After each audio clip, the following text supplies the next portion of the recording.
Pretty impressive.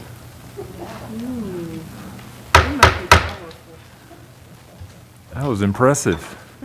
Good evening. I'd like to call the June 1st, I have to repeat that, June 1st, 2021 meeting of the Davie County School Board to order. It is amazing that we're sitting here at June 1st. But I'd like to welcome a crowd in our boardroom. I'm excited, and it's a little bit nerve-wracking to have people on top of us. So just so thankful that you guys are here, thankful for a great year. A lot of people have worked really, really hard to continue the progress that we've made. So just super excited. I'm glad everyone could be here. First item on the agenda is our invocation. Loving and gracious God, we thank you today for all your blessings, for the successful outcomes of our school events, and for all of our staff members. We ask that you bless them abundantly, and we continue to seek your wisdom, guidance, courage, and strength. Be with us in our deliberations, and help us to be wise in the decisions we make for the good of all of those who have placed their trust and confidence in us. Give us insight to lead with integrity, that our decisions may reflect what is right and good. Keep us from short-sightedness and pettiness. Help us to make decisions that are for the good of all, and guard us from blind self-interest. Grant us the humility to always seek your will in all that we do and say. Amen. Thank you. Next, if you will stand and join me for the Pledge of Allegiance.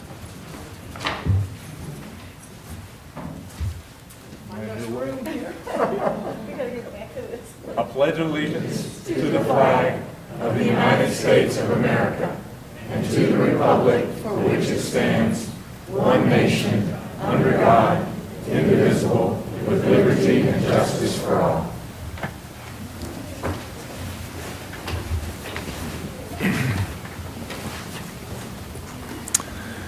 Next item is adopting the agenda, and I will ask for a motion.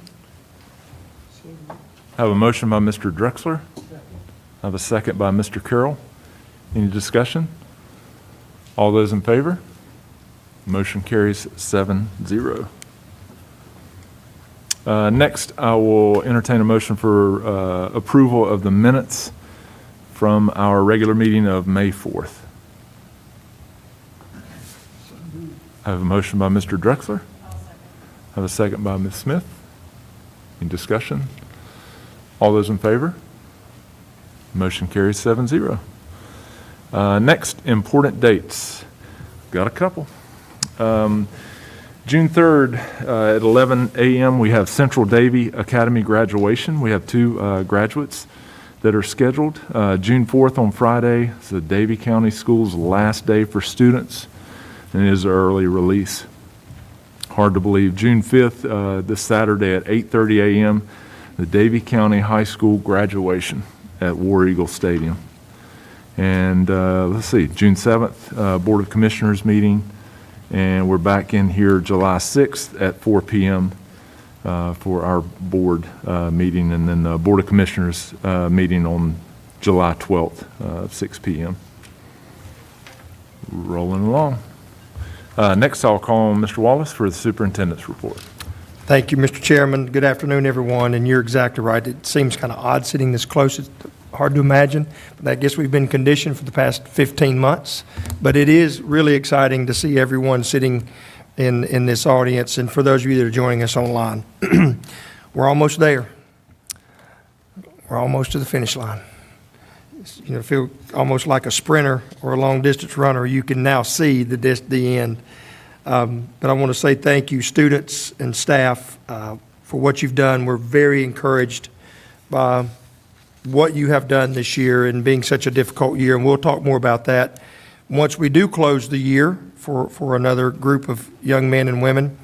But either way, it is good to be able to be here and to know that we're real close to the finish line. I want to congratulate the Davie County Early College High School graduating class of 2021. The students and staff, Ms. Lynch, and had a wonderful, honorable authentic graduation ceremony last on the 22nd, May 22nd at Davie County High School. It was phenomenal. So again, congratulations. This coming Saturday, as already mentioned, Mr. Chairman said, at 8:30 a.m. in War Eagle Stadium, another big day. We'll have over 360 deserving young men and women that will graduate from Davie County High School. We're looking forward to this event, and some people ask me about the weather. And being a building administrator for 10 years, a high school building administrator for 10 years, I said, ask the students. And they will tell you what they want to do. Stay right there. And as long as it's not thundering and lightning, let's roll the show. So I think right now it looks like there's going to be a chance of rain in the afternoon, but not that morning. But either way, we will make our way through that, but it's going to be a big day. Summer School Extension Learning Plan was approved by DPI recently. I want to congratulate Ms. Lyon and her curriculum team for their efforts put forward for this. It's a big plan. The dates are June the 21st. Students will be involved June the 21st through July the 15th. At this point, we're expecting over 730 students. Now, understand we typically do not have that many, but this is open for all that want to attend. And typically, this does include the Read to Achieve folks and those, but at this point, we're expecting approximately 730, and that will change with exams and final grades coming this week. Could add some, could take a few away. So we're positive about that number. I will tell you there's districts around us that have struggled to find staffing, and we have been very, very fortunate to be able to staff our classes that we're offering. Enrollment update, currently we are projected for next year, our allotment is based upon a projection of 6,041 students. We currently have 5,812 students enrolled. So I went back, I said, oh my goodness, should I panic over 200 less?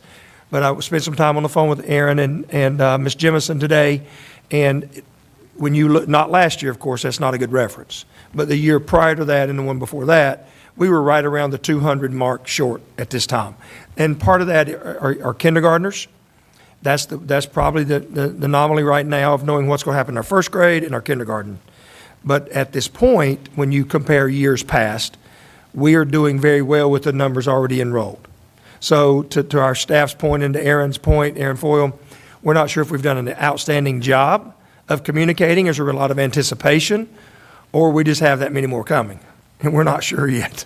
So that's what causes Jen Haynes a lot of concern and about staffing. So, but my point is we feel good about where we are and we're not any major concerns at this point.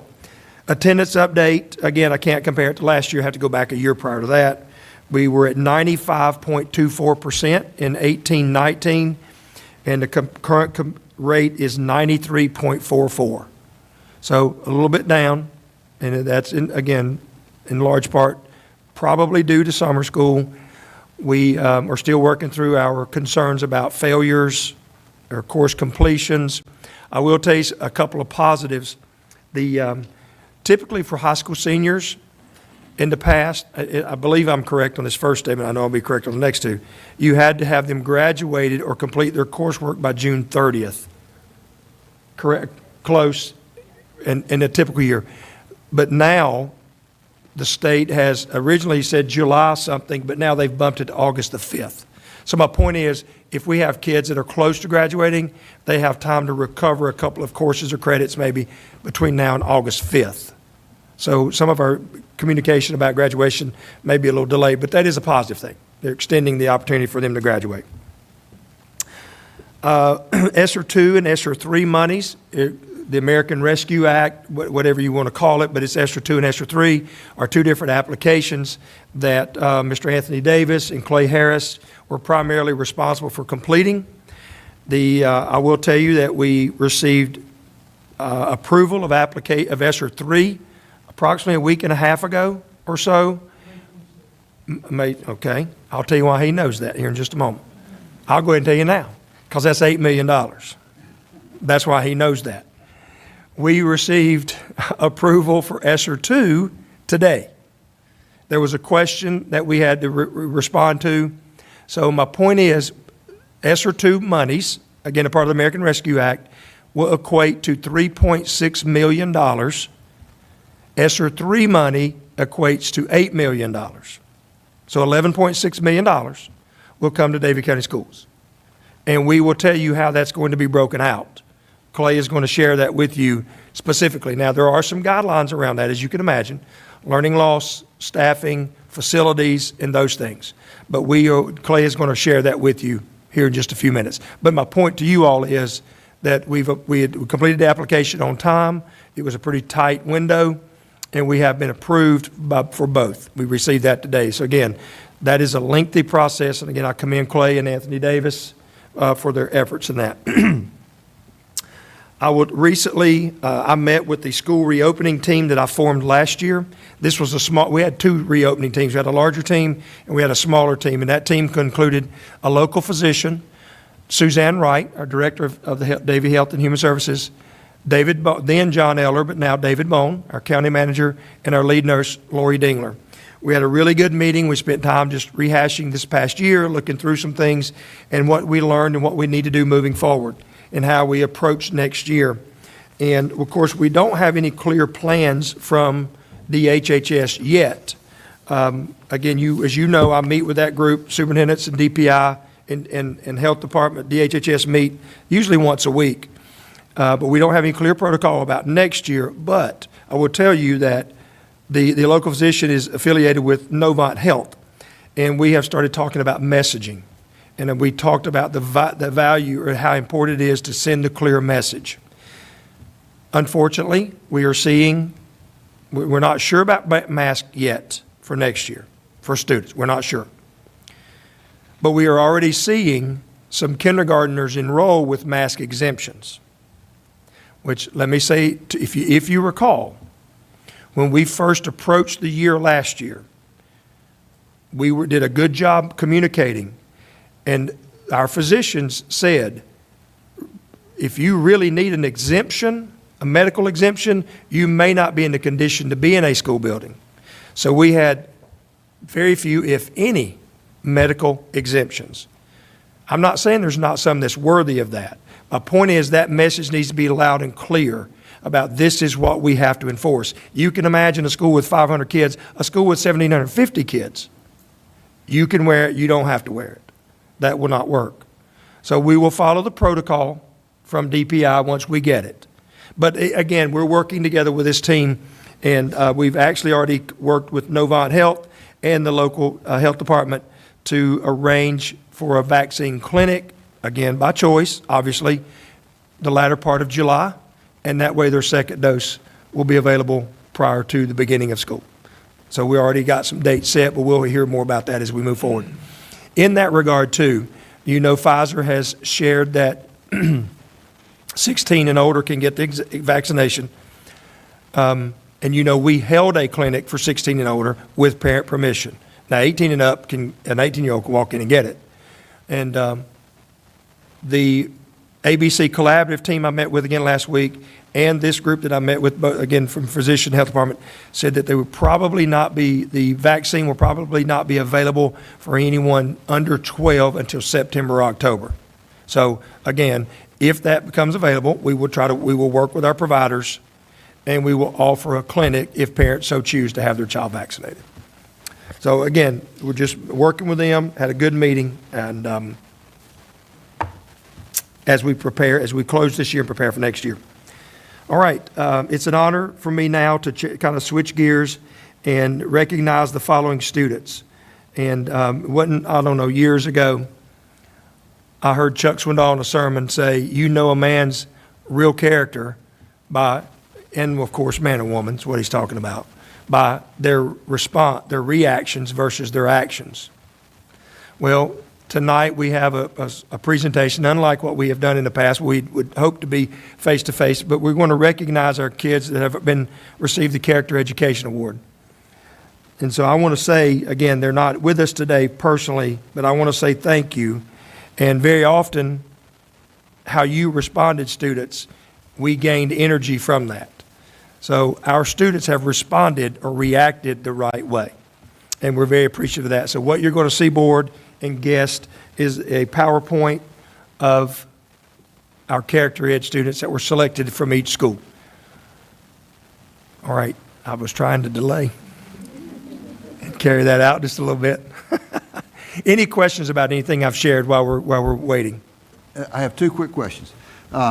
Is there any money from this ESSER 2 and 3 going toward the pre-K programs?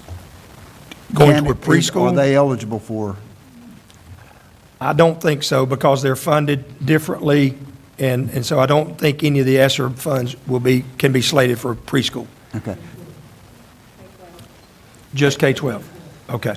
And the second question, on the 730 students that's going to summer school, are we going to run a full transportation route this year? The routes are not as they are in a normal year, but very close to that, Mr. Potts. Yes, good question. Yes, you're welcome. Other questions? Okay. We're getting closer. And, Mr. Chairman, that will conclude my report as we roll here. And this kind of transitions us over to recognitions anyway, and then we will pick up with a second recognition right after this. Okay?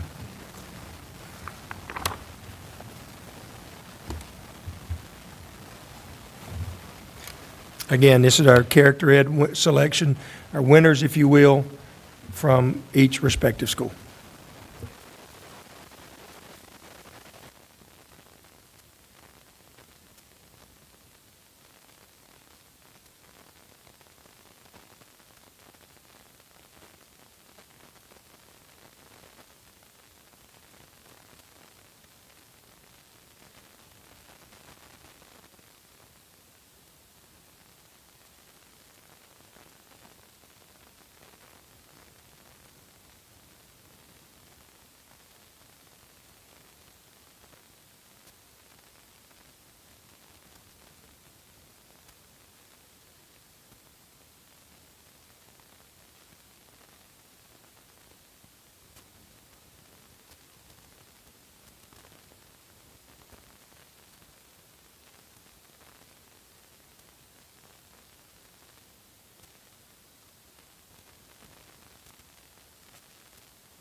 And board and guest, each one of those young men and women will receive a letter and a certificate from me.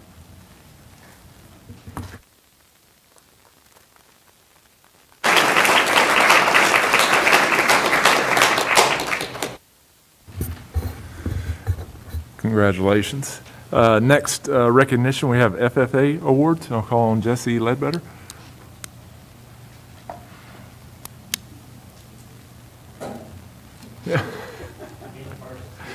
Step up to the mic.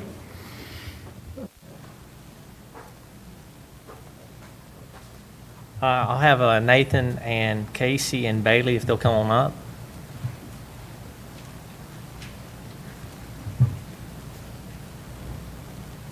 Let's go right here so you'll face them. Yeah. Right here.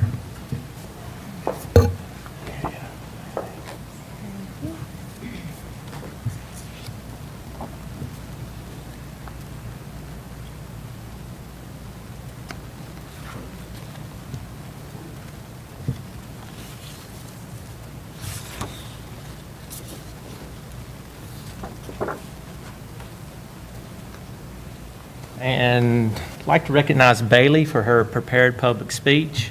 Last year, she placed first in the state. It's a 7-minute speech on agriculture issues. We're really proud of Bailey for her achievement. This year, she placed 6th in the state for that same competition, but first in her region.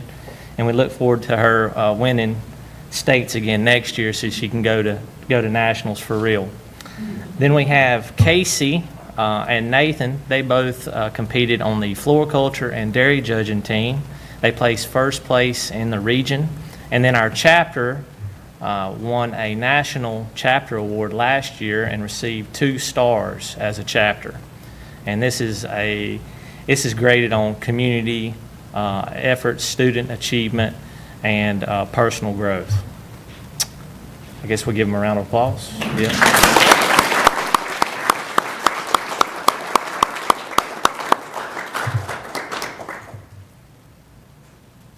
Thanks, guys.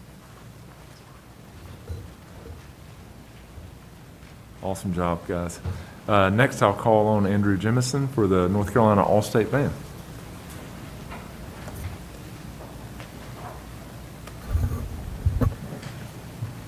I'm short. Do I need to? Okay. Well, good afternoon, everybody. If I could have Hazel Marion join me up here. As Ms. James and Mr. Nelson spoke to you last month about the middle school All-State Band, we know that All-State Band is one of the highest honors that a student can receive in high school in the band program. And after auditioning through the district program, and we have 7 districts in our state, Hazel was 2nd chair flute in our district, and she went on to audition virtually with all the other flutes in the different sections of our state and placed 2nd in our state. So I want to give her at this time her All-State Band medal and say congratulations to her.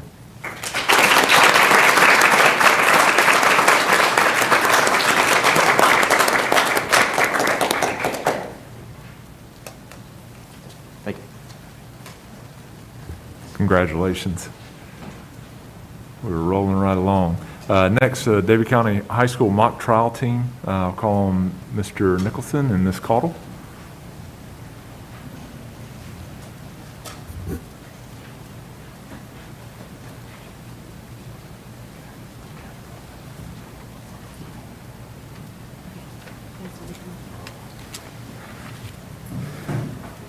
I'm going to turn it over to Ms. Caudle in a second. I just want to say that I'm very proud of this group of men and women.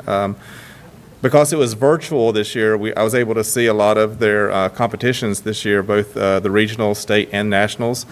Before they competed, I talked to my daughter about this would be a good club for her to join next year because she loves to argue. But after I saw them argue, I really don't want her joining this club anymore, so because they did a great job. So I'm going to turn it over to Ms. Caudle to talk about all the accomplishments they accomplished this year. Thank you.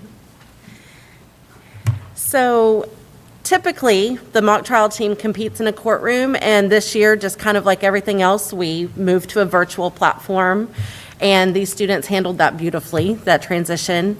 We were able to get over our hurdle of breaking through from regionals to state for the very first time in Davie County history, and to walk away from the state tournament as state championship, as the state championship team.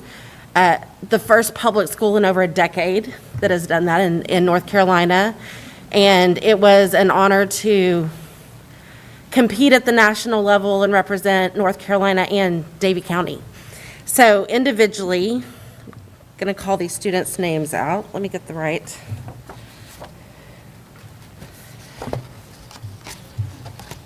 or is it just a certificate? Sorry, okay. One certificate. And I'm going to let somebody toward the middle, you guys, hold it there. Y'all scoot in for the picture. Okay, so this is Ashley Tatum, and she is a junior. Ethan Page, who is a senior. Jackson Trivet, who is a senior, and both Ethan and Jackson are co-captains this year. We have Emma Green as a sophomore, Owen Fender, who is a junior, Caden Coble, a sophomore, Zeb Chapman, who is a senior, and we have 2 seniors who weren't able to be with us tonight, Aiden Booth and Luca Jacopi.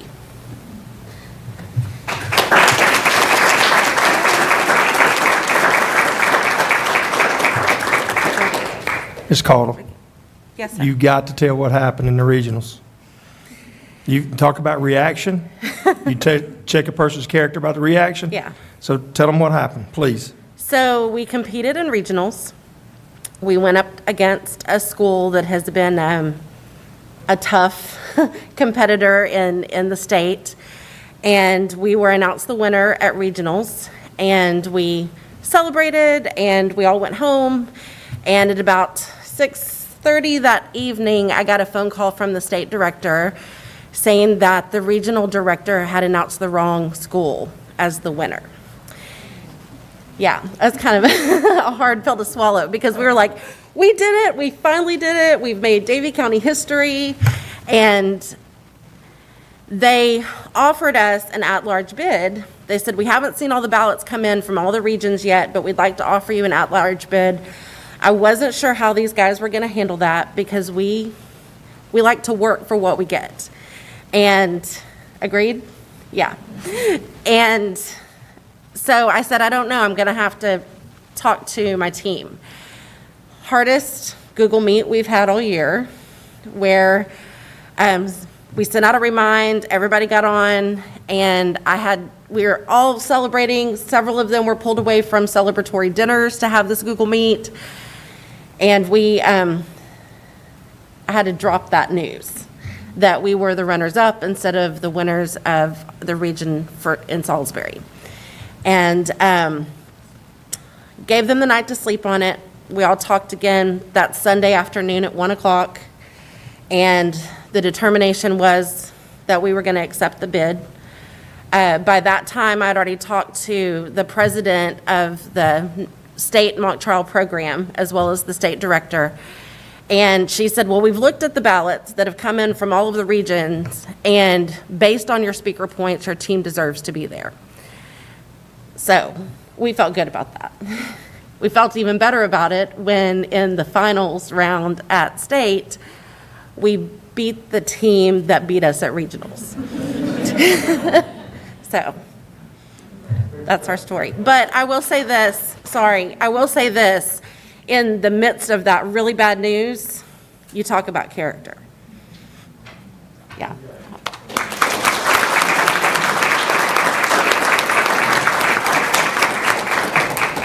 Thank you. Congratulations, guys. Next, I will call on Mike Apsher and Dole Nicholson for the Davie County High School Men's Tennis All-Conference. Conference champion, sorry. You're good.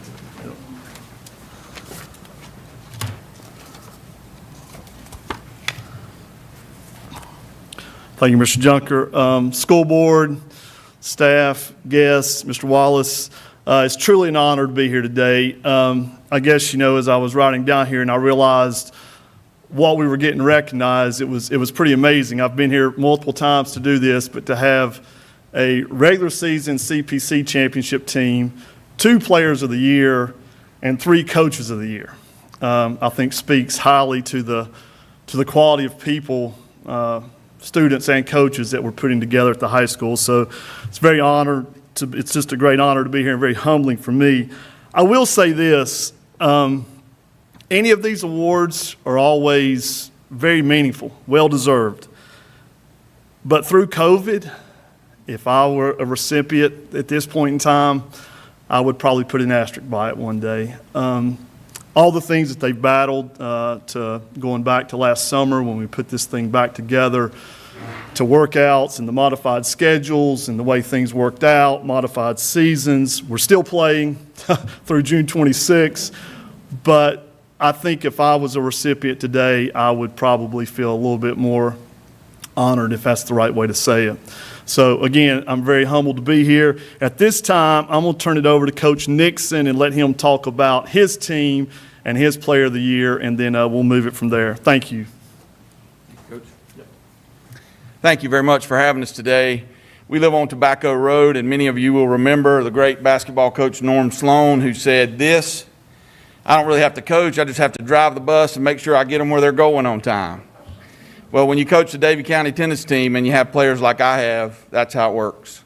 You just have to drive the bus and make sure you get them there on time. I am delighted to tell you that all the things we've accomplished on the court, and there are many, fail in comparison to the things we've accomplished off the court. As I watched Mr. Wallace, the character education come up, two of our guys also got character education awards. Our team GPA is 3.275. We've been a North Carolina Scholar Athlete team 7 years in a row.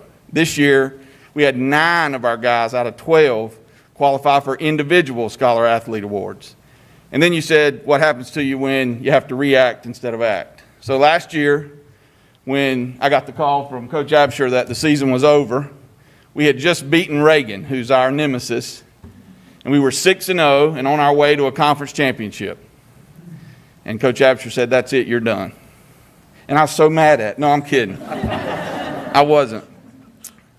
But this year, my guys came back and they had one goal in mind, and that was to beat Reagan and win a conference championship. Well, I'm forced to tell the truth. The truth is Reagan beat us once and we beat them once, but they beat us 5-4 and we beat them 6-3. I'm not good at math, Mr. Wallace, but I think that makes us the champs, doesn't it? You're with that. Not many of my guys were able to be here tonight, but 3 were. If you guys just want to stand up where you are. This is Burke Rosenbaum, Owen Fender, and Slade. Give them a big hand. Slade Keaton, I'm sorry. I didn't say Slade. Didn't say Slade's last name, Slade Keaton. Sorry about that. In addition, Burke, if you want to come up here for just a second, you guys can sit back down. So, Burke is a sophomore, finishing his sophomore year. In now a season and a half, what would have been 2 full seasons, the number of losses Burke has in CPC play is 0. When you're a tennis coach, you have to get to 5. You play 9 matches, the team that wins 5 wins. As a coach, when I show up to play, I'm ahead 2-0 because Burke's going to play singles and Burke's going to play doubles. So it's very, very nice to have him. And this year, Burke won the conference and was named CPC Player of the Year.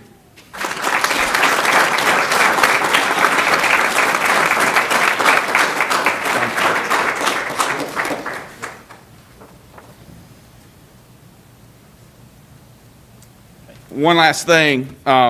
We talk about being Davie County through and through. I don't know how many of you have had a chance to know somebody who both played on and coached on a CPC championship team in the same sport. Terry Eanes is my assistant coach, has been for 4 years. She doesn't get paid a dime, and she is one of those people. Played on and coached on a CPC championship team. If you give her a big hand.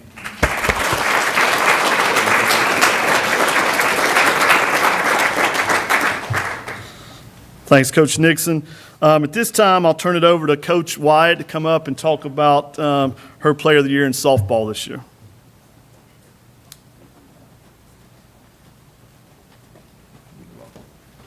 Thank you guys for having us here today. A little bit about London. London is our junior third baseman. She is committed to UNC Charlotte. And stats-wise, if you follow baseball and softball, in the regular season CPC, London had a .606 batting average, which is pretty stout. She had 5 home runs, 16 RBIs, and then also defensively, she had a .941 fielding percentage. She led our team on the field. She was voted team captain by her peers. She's one of those players that you never want to see leave. Lucky to get her back next year and excited to see what next year holds. So she was voted on nominated and then voted on by the other coaches in the conference. So London, you are the CPC Player of the Year.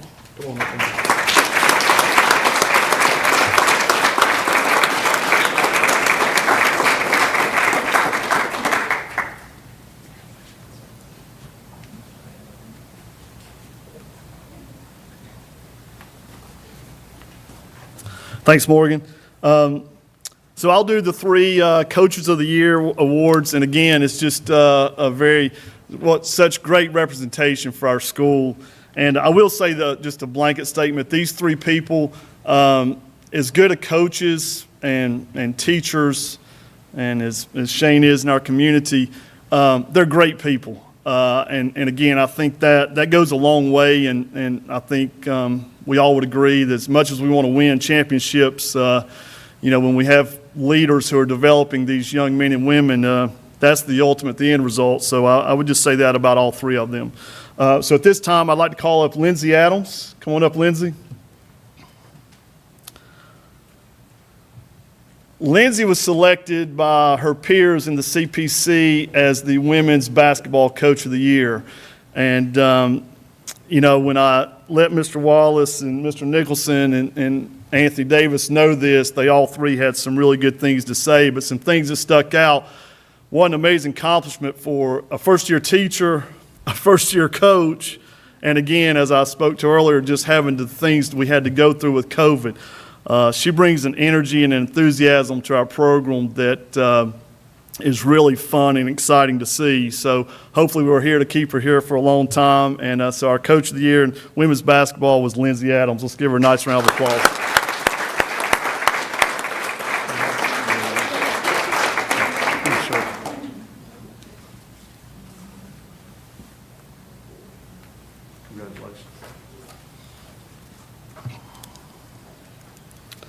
Coach White, if you'd come on back up.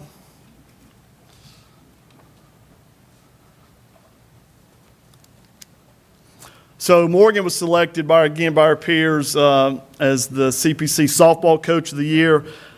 I won't tell you her record last year when COVID hit, but I will say this: we were at the school one evening doing some things. Morgan was actually helping me talk through some things for seniors, and we were just talking and at that point in time, we were hoping that there might still be some season. And one reason why was she had a bunch of young girls, and just playing was going to help them. Unfortunately, as Shane said, that didn't happen last year. But what a turnaround.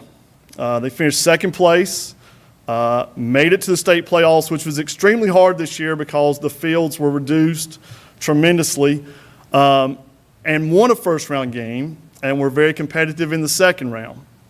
A couple weekends ago, we hosted the 1A, 4A state softball championships at our school. It was a great weekend, a lot of work, but Morgan and her staff were just amazing during that time period, and it took a lot of prep going up to it. So very fortunate again to have Morgan a part of us, but congratulations to Morgan White as the Coach of the Year.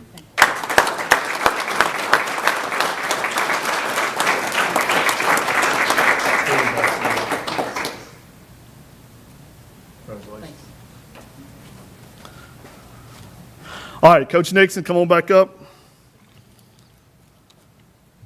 Again, won the regular season championship this year, but that wasn't his first, that was his second. He's won the CPC tournament championship 2 times, had 5 regional qualifiers this year, which was extremely impressive. But he has done just a tremendous job with our tennis program. He's been on my staff for 8 years now, men's basketball. So he's had a big impact with a lot of kids in our school and in our community. And again, we're just extremely excited for Coach Nixon, and hopefully we're able to keep him for a while too. So Shane Nixon, CPC Men's Tennis Coach of the Year.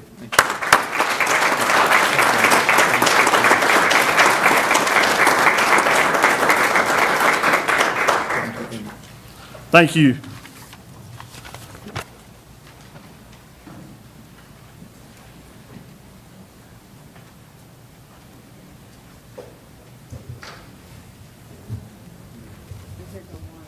We would love to have you guys sit for the rest of this, but you are welcome to leave. if you happen to have something better to do.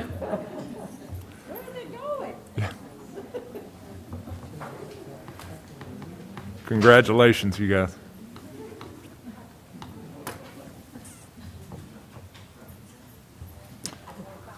There you go. We're gonna have to up our game. It's less pressure now.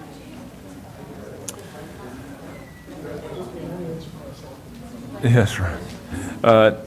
Next, we have a consent agenda, and we have many, many things on the consent agenda. So I will entertain a motion, and then I'll ask for questions, but I'll entertain a motion.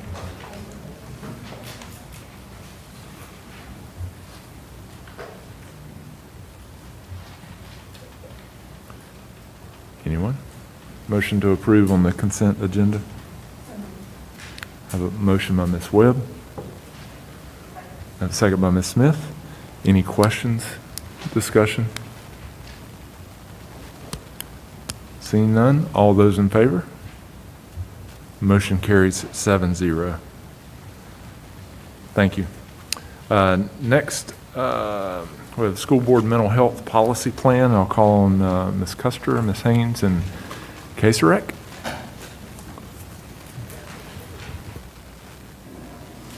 I apologize.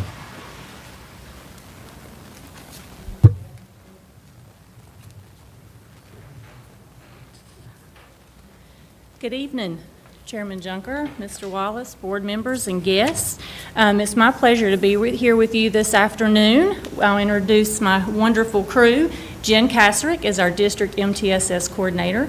Andrea Collins is our lead school social worker. And of course, Jenda Haynes, my partner in crime, oftentimes, as Mr. Wallace will call us. And then you add the triple J and he really is in trouble. So, want to share with you this evening a little bit about the requirements for the school-based mental health policy. So as you look at this timeline, you will see that starting back in November of 2019, Session Law 2019-245 was passed, and that included training on sex abuse, trafficking, and mandatory reporting. So at that time, Ms. Haynes and I started working with the Dragonfly House and some other options for us to look at to complete this requirement, and we started that this year, and it is a every 2-year rotation. So we share that with you because of where it has led and as we've gone through several different phases. The next step, as you see, was in June, where the General Assembly passed Session Law 2020-7. And what that looks at is the requirement for all school districts to adopt a school-based mental health policy. So that required public school units to adopt a plan, and part of those requirements were the mental health training program as well as the suicide risk protocols. After that, you can see we've moved on to November, where the state board met and they adopted the next policy there, which is the school-based mental health initiative that we're here to talk to you about this evening. And then from February to May, I had a wonderful team that we started pulling things together and met as a group to look at our strengths and needs and to build forward with what we had in place and the other requirements of this plan. So part of that collaborative team, you'll see a multidisciplinary group here that we met with starting back in February. Lead counselors, lead social workers, lead nurses, our MTSS coordinators, school psychologists, just a large variety of folks. We did have 2 of our assistant principals to join with us, behavior specialists. We pulled in our SRO officers, so we had a big group at times that was meeting. And one of the very first meetings as we began by looking at our strengths and our needs. And so as we pulled our strengths together, we realized what we knew was we are in a good place in our district with a lot of things that we already have in place to support the mental health needs. And I have to throw out a huge thanks also to Sarah Saint out of Jill Wilson's office, who was a key player in keeping us in line with the policy starting back in February. She led myself and several other student services director in some virtual meets looking at the policy, reviewing those requirements as well. So I want to say a big thank you to Sarah for that. But we're going to keep moving forward. We're going to share with you just some highlights of the components of the plan. And looking at that at the end of this, the board does have to vote to approve our plan. So we'll keep moving forward. The plan is broken up into these different components, and we had to go and identify what we already have in place and then write what we would like to do moving forward. This is a 5-year plan, so really addressing year by year what we're going to do to strengthen what we already have in place to address our social emotional learning and the mental wellness support as well for students and staff. So the first part of the plan just looks at how we're going to identify those strengths and needs, what we already have in place and where we need to continue to move forward. Looking at this, we're going to just continue to use the assessments that we already have in place. So we have the FAMS, which is used really with MTSS, and that does have behavior and social emotional components, looking at all different levels of support. This has been rolled out. It has been something we've been very consistent on at the school and at the district level. This past year, we did work to align that to NC STAR, so now schools can really tie that into their school improvement planning with a easy-to-use crosswalk tool, and really just want to move forward and establish a routine review. So not just do it at the end of the year, we really want to make sure that we're reviewing this plan and this assessment multiple times a year at both levels.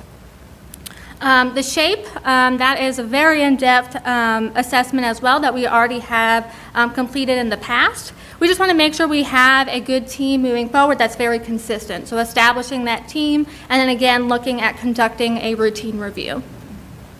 The ECATS early warning system, this is a state technology. It's a data tool that's rolling out fully this upcoming school year. So we'll be training staff on how to use that, and then there'll be quarterly data memos that will be going out to all schools to show where their behavior and SEL needs are at, what levels of supports they have in place, and how effective our different interventions are being. And then the last thing we really want to make sure is that we have routine student services meeting, bringing all those folks together at the school, but also the district level. So we have the right people having these conversations and continually looking at what the data has and moving forward and adjusting as the school year goes by. Especially next year, we do know that will be something a lot of students are going to need, is just that support as they transition back into in-person learning, more days per week. So just having those routine reviews is really going to be helpful for all staff.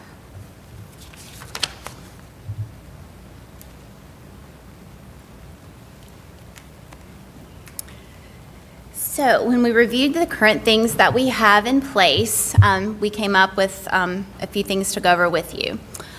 These are our current social emotional learning and mental health initiatives.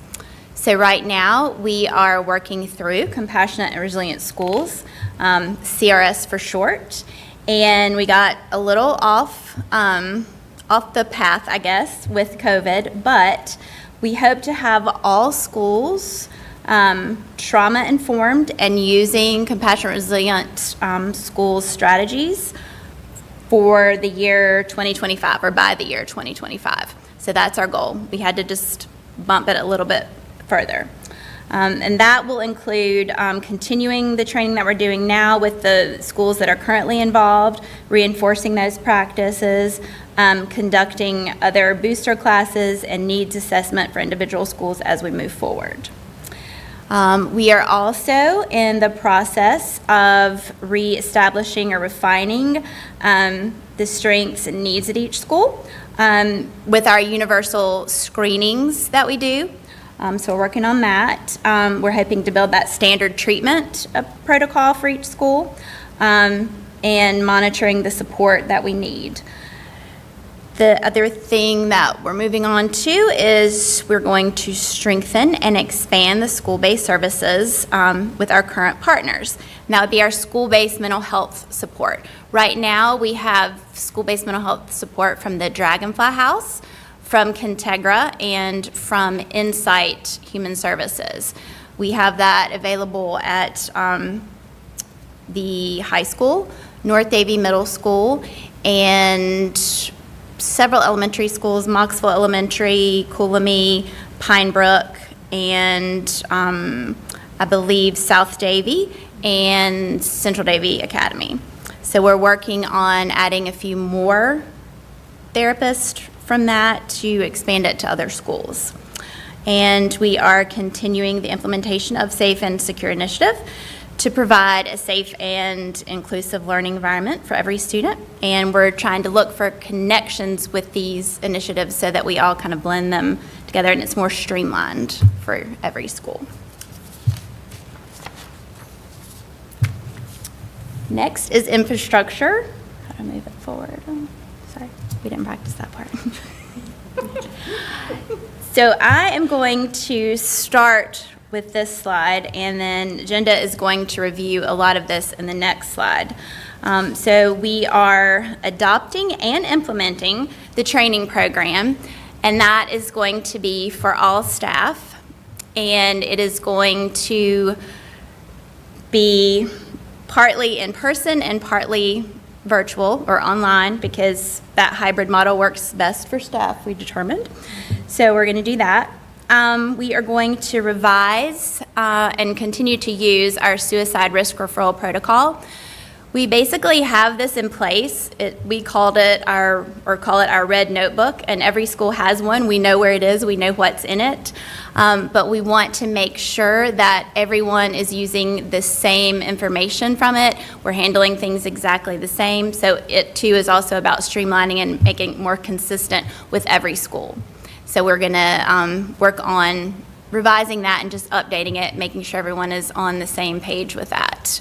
We're also going to establish and implement a threat assessment team. We have started this and have started researching threat assessment policies in other districts. And so we're hopeful that we can find one that's sort of already in existence, that we won't have to recreate the wheel. We'll just kind of make it work for us. We do have some individual teams started at schools already. So it's a lot of these things are already in process. It's just a matter of making them more consistent across the board. And we are going to continue to improve our specialized instructional school personnel. We have a new term, CISPs now, which is hard to get used to, but we're going to work on that. Our ratios for that, and that's basically just our people like school social workers, behavior specialists, nurses, counselors. So we're going to try to improve that as well. And engaging relevant stakeholders across agencies, faith-based organizations, community partners to strengthen that, their understanding of preventative services and awareness. We have a really good start on this with a variety of community partners that we work with. So I will turn it over to Jenda, who will talk a little bit more about the training.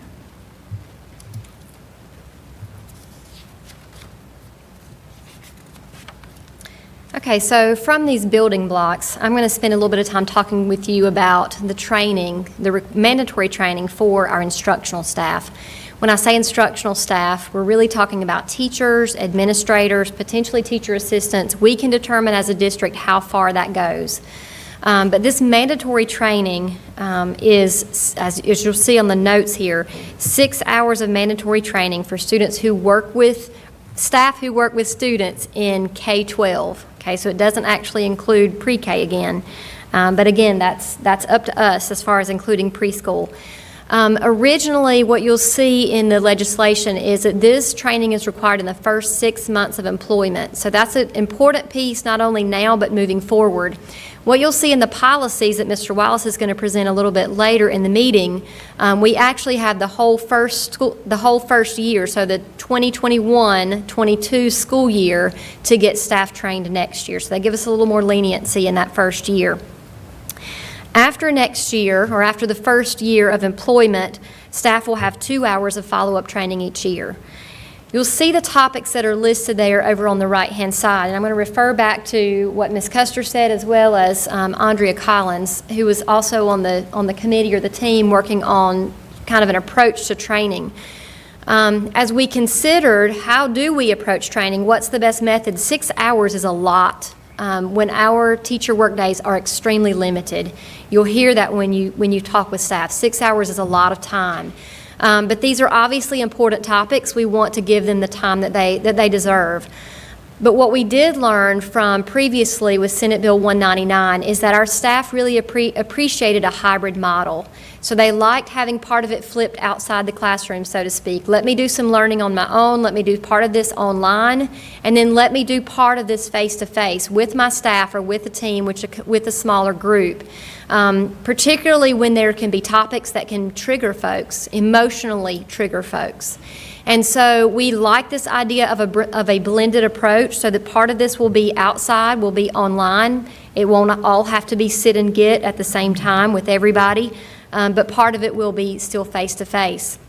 This will also allow us to work with some of our community partners. So work with the Dragonfly House, work with Insight, work with some of these folks who really have expertise in these fields. And so that's an important piece, not only as far as working with our community partners, but tailoring the training so that it really fits Davie County schools, and fits even by grade span and by school as far as what the needs are. You'll see the topics listed over here on the right. So suicide prevention, substance abuse, dating violence, sexual abuse and prevention, sex trafficking and prevention, and then the youth mental health. We will also be incorporating as many of these topics as possible for the staff approach as well. So thinking about how these topics are relevant for staff. So not only youth mental health, but also employee mental health. So we will incorporate that as much as we can as we go through. So when you look at the approach bullets that are there at the bottom, you'll see that we are going to be using Canvas, and we'll use that for the online portion, for the modules that people do independently. They can do them small group, but they won't necessarily have to be face-to-face. Canvas, as you will remember, is something that we incorporated this year, that our curriculum team brought to us as our learning management system as we move to a one-to-one initiative. So Canvas, there are several advantages in using Canvas. First and foremost, we are going to be getting some materials, some modules from the state to cover some of these topics so that we don't have to develop everything from scratch. And so we will use some of those components, but again, we will tailor those to Davie County schools. We can also use Canvas as a way of record keeping. So because this is mandatory training, it's really important that we can keep up with who has completed the training, particularly when you have folks who may be hired later in the year or at a later time. So that will be important for that part. And again, it will give our staff some flexibility in how to complete the part that's not face-to-face. Finally, using Canvas will allow us to basically come up with 2 Canvas courses. One for folks who will be able to do this with their staff during the first year, and one for folks who were hired after this point so that they can move through this training in a more independent, self-paced manner. Is there anything I forgot from all of that? That was a lot. Okay. That is one of the main components of the whole policy and the plan. I will say that as you all looked at the plan, hopefully in the last week or so, you will see that our training plan is still a work in progress.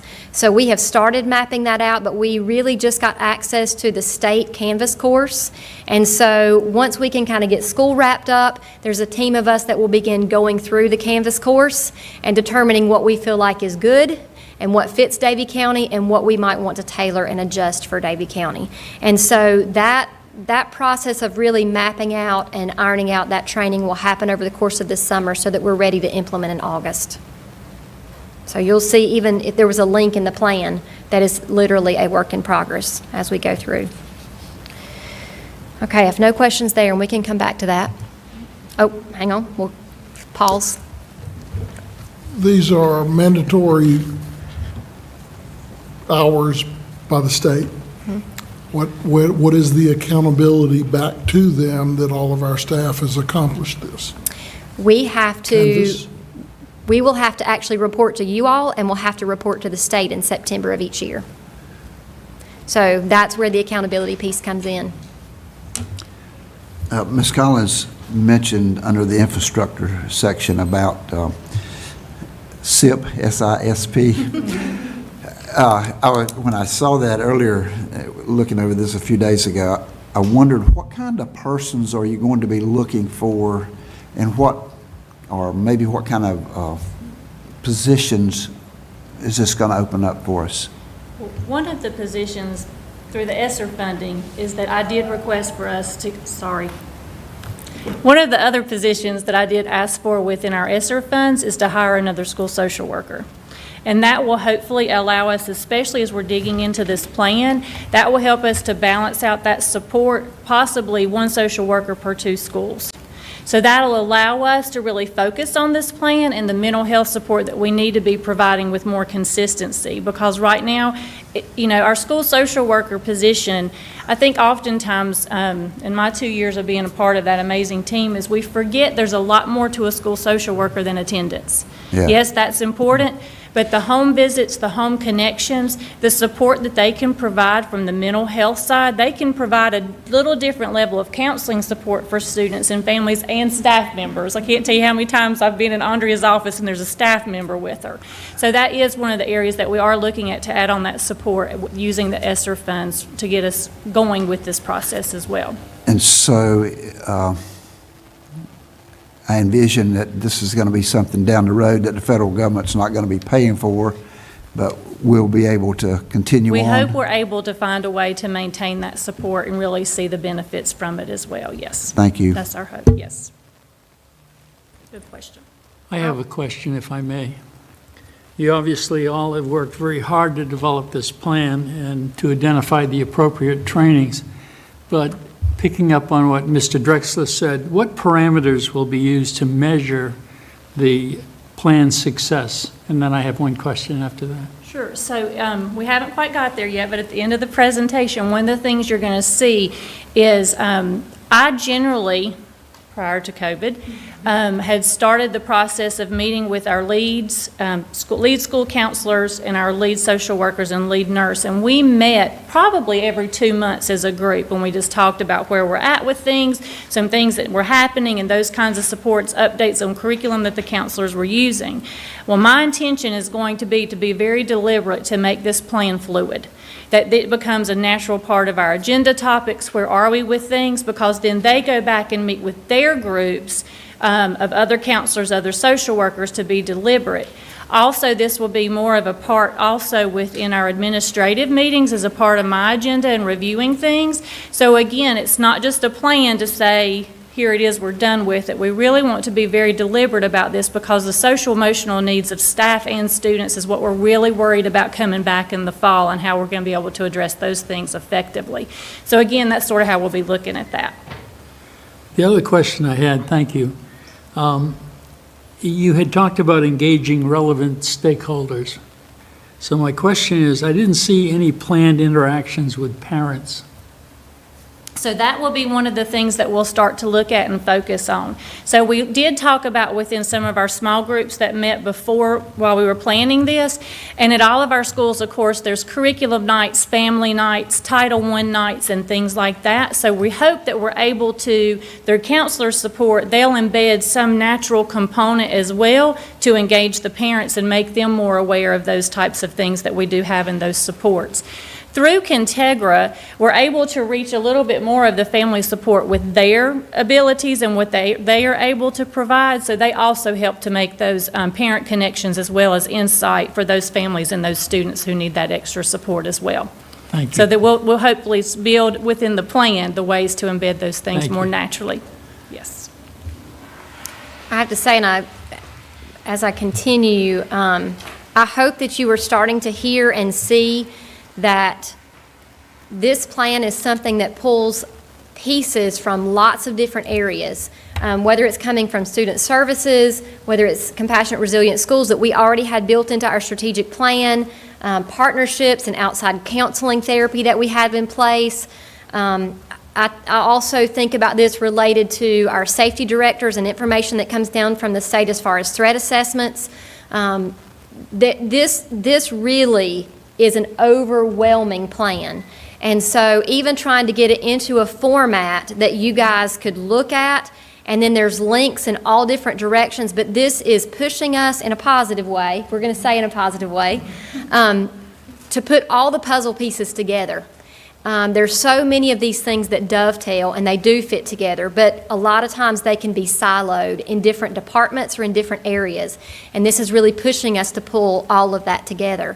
And so the next slide, my last slide to talk about, really I looked to Jennifer Line because she was part of this committee or led this committee. How do we build all of this social, emotional, and mental health into the academic objectives? Because it all has to be connected. We don't want anything to be another thing added to a teacher's plate when their plates are already full. And so trying to make sure that these are married and that they make sense and that there's connection and that there's alignment. And so when you look at the steps as far as alignment with the academic objectives, the first step is for our curriculum and instruction staff to really identify, coach, and support the staff in utilizing engaging strategies, engagement and teaching strategies, so identifying those best practices. And then the second piece of that is really looking at the alignment with the social emotional learning standards and the academic areas to see where they intersect and where they align. And then that leads us to the training on the SEL alignment and those learning targets. And then the fourth step is really tying back to the instructional framework. And I know you've heard us talk about instructional framework for the last couple years, but they're going to be revisiting the instructional framework again and really refocusing on that as we move into next year. If you remember back to the instructional framework, in the center is student learning, because that's really why we're here. But wrapped all the way around that center point is the culture piece. And so that culture component wraps and supports everything else and ultimately supports that student learning. That is directly tied to, if you look at our teacher evaluation instrument, it's directly tied to Standard 2. So again, we're connecting all of these different pieces. And so we're going to be looking at, our curriculum team's going to be looking at this culture component and Standard 2, and then how, again, to make sure that those connections are clear. And then that fifth step is, again, figuring out, as Mr. Carroll was talking about, how do we measure what we're doing? How do we measure the implementation of that SEL? And Jen, if there's anything I left out of that, please jump in. All right, at this point, I'm going to turn it back over to Jennifer Kasrick. And I'll also add, with the question about, instructional support staff, Ms. Kasrick has kind of shifted roles for us and is now serving as our MTSS coordinator. So that is a key role in the academic piece. Well, not only academic, the academic behavior, it's actually part of all of it, social, emotional. And so her role is key in this implementation as well. So adding to the academic piece, we really want to look at our instruction, curriculum, and environment and making sure we are embedding that social emotional learning and mental health supports within all of that. So the first is really just looking at how we're going to establish those intentional practices. How are we going to embed social emotional learning and mental health supports within the school day? Is there times during the day that we can talk about some of this? Is there something in a morning announcement that can help students learn different words to express their needs, different ways to express their feelings, embedding that in, as well as different supports and practices within that. We want to look at strengthening our curriculum. We already use different social emotional learning curriculums a lot with our counselors. We just want to make sure we look at those, that it meets the standards that are out there for the social emotional learning, and then just continue to improve on those. As well as embedding them into other parts of the day and linking them to that academics. Within the educational environment, we just really want to look at if our schedules are meeting the needs for our students and allowing them to have that time for breaks as needed, limited transitions, because those can be really difficult for students, and allowing time for staff to have that collaboration as well, not just with each other within a grade level, but with those other personnel, those student services personnel, so they can have that time to work through anything that comes up, any concerns. And then with our instruction, we just want to really look at our different resources that we use, just make sure that there is some inclusivity there and that everything is linking again to the standards and really training staff on how they can take their academic, but tie that into an SEL standard as well, so you're sort of putting everything together. So if you're teaching reading, is there a way that you can bring in a story that also works on some SEL, social, emotional, or mental health theme as well? Linking all of the pieces really together.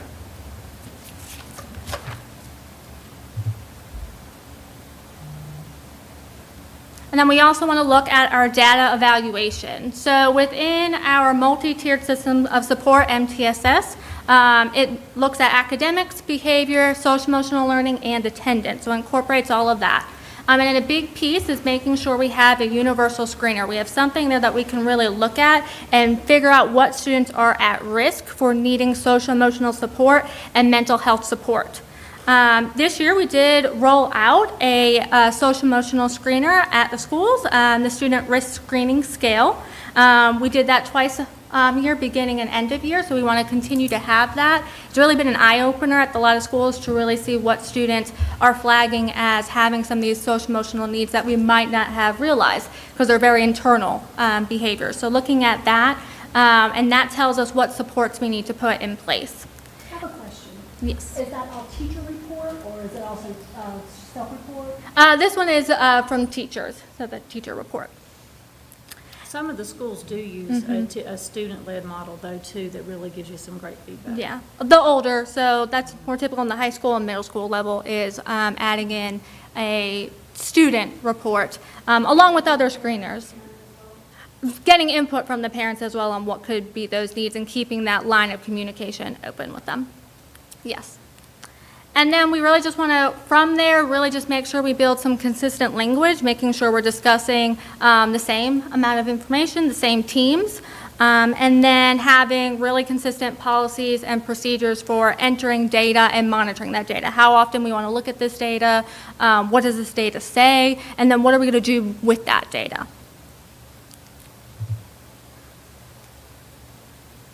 So taking all of that information from the data moves us right into what we're going to do. How are we going to intervene when we do see students are at risk? So within, again, that MTSS support that we already have in place, our structure, we already have those interventions. We already have a behavior, social, emotional, mental health, and attendance matrix that includes interventions that staff can pull from.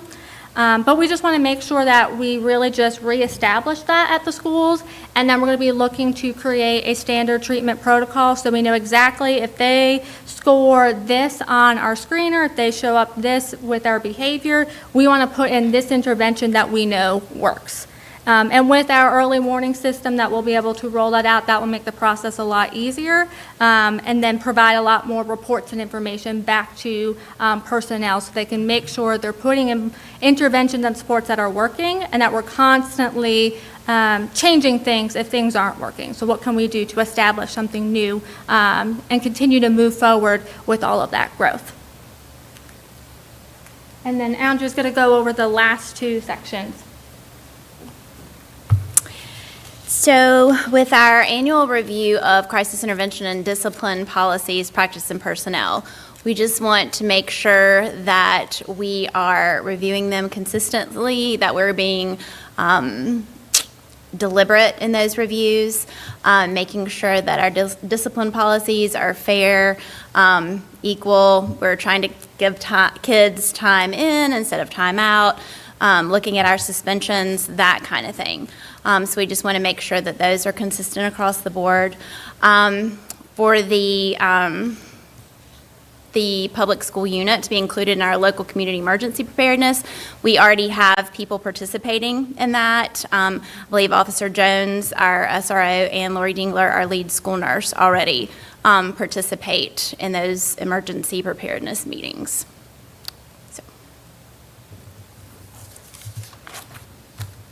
Oh, I'm doing this one too. For treatment referral and reentry. So we were going to review and revise the protocol for students reentering school following the acute or residential mental health evaluation. So that's one of the things that is in what I referred to earlier as our red notebook. We have those things in place, like the forms that we want to send home with the kids, that we do send home with the kids. Those forms don't always come back when they leave a hospital treatment place, let's say. The parents aren't always willing to share information. So we really want to figure out how we can communicate with families and hospitals in a helpful way so that we have needed information, not because we're being nosy or trying to get into their business, but we want to know how to support their child when they come back home and come back to school from a placement. So we are going to be very diligent about figuring that out. And that might mean meeting with different hospital staff, carrying on meetings, working through problems, letting them know what we're facing, how they can help. So we're going to really work to have a better transition plan. Because like I said, we have the form, but if we don't get the form, it's not very helpful. So we just need to really work on how we're going to do that.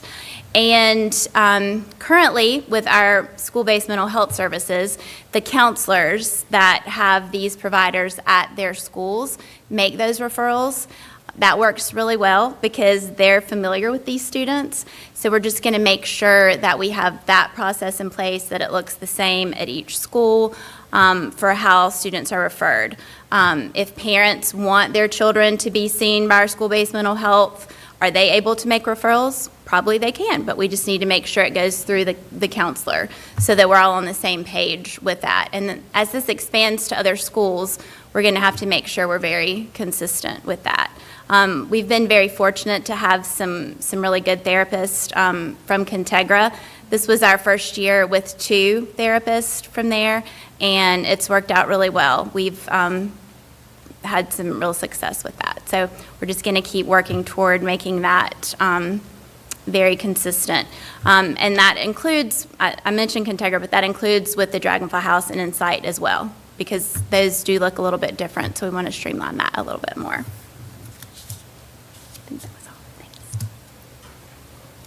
So if you think about it with what we've mentioned between Contegra, Insight, and the support from the grant through Dragonfly House, we do have an outside provider supporting at least every school in our district in some way. Now, some may only have one piece of that, but all of them do have that support, and we're looking currently to build on that. As Andre and I met with Contegra about a month ago, and they are looking for we're looking to add possibly 2 more supports from Contegra, and then Andre and I balance those needs across the district. So, and I will add one more thing, yeah. if I may. So with the Dragonfly House, we are so fortunate to have them as one of our partners, especially for mental health providers, because we ran into a few situations this year where we needed school-based mental health at a school that didn't have a provider. And so Brandy has been amazing to work with our school counselors to figure out a plan, whether that's a virtual session or them providing transportation for a kid to their office. They've worked through it, and so they will continue to support us in that way. So as we look at following up, as Mr. Carroll asked a while ago about moving through and looking at reviewing the plan, I will minimally pull that team back together at least once a year to look overall at the plan, but again, we're going to be very deliberate with it moving forward. And then in August of 2025, we will be bringing that back to you to support and look at what that next plan will be, or another group of individuals, because all of us may not still be here. Any questions? I think they should have a test on all the acronyms in the plan. So as we were working on this plan, it was so funny. We were all sitting there, we rattle these things off all the time. And the wonderful Jen Kasterick said, I will create a glossary. So thank you to her for putting that link in there, because educator jargon is not very fun sometimes. So hopefully that was helpful within that plan. And they threw in a few new ones this year, we were, like, when I started on the plan and they had CISPs, I was like, okay, what's that one? So you connect things to different things. So this is our plan moving forward. Yes. I was writing some notes while you were going through this. First thing I'll say is 2 parts. What you have presented seems to me 2 examples, or an example of 2 things. One, things just don't happen in the school world, in the education business. They just don't happen. So thank you very much for the thinking and the planning and the stuff that happened way back when to get you to this point. And I applaud you. I can tell there's a lot of work that's going into, and it seems like there's going to be some more yet. Mm-hmm. The next example, this is an example of education is way more of a responsibility than just ABCs anymore. And we're really going to have to be, and that's one of the things we have all talked a lot about, when we're going through and starting this training and our kickoff at the beginning of the next year in our different departments, that's going to have to be first and primary. And a lot of schools have already started talking about what the first week or two of school is really going to look like. And they're making a plan to start embedding some of these things more naturally at the beginning to lay that foundation, and then we'll build upon it throughout the year, because you're right, Mr. Drexler, it's going to be very different. Especially as we're looking at some 800 students who have been all virtual this year, and the transition from A-Day, B-Day back to 5 days a week. There's going to be a lot of different supports that are going to be needed. Thank you. Thank you. Okay, so just thank you for your time, and we present this plan to you to ask for approval as we move forward with the next steps with this policy and supporting Davie County Schools. Echo what Mr. Drexler says. It's overwhelming. It really is. So thank you. I'll entertain a motion to approve. I move that we accept the proposal as presented by the Student Services staff. I have a motion by Mr. Potts. Second. I have a second by Mr. Drexler. Any further discussion? All those in favor? Motion carries 7-0. Thank you so much for all your work. Next, public address to the board.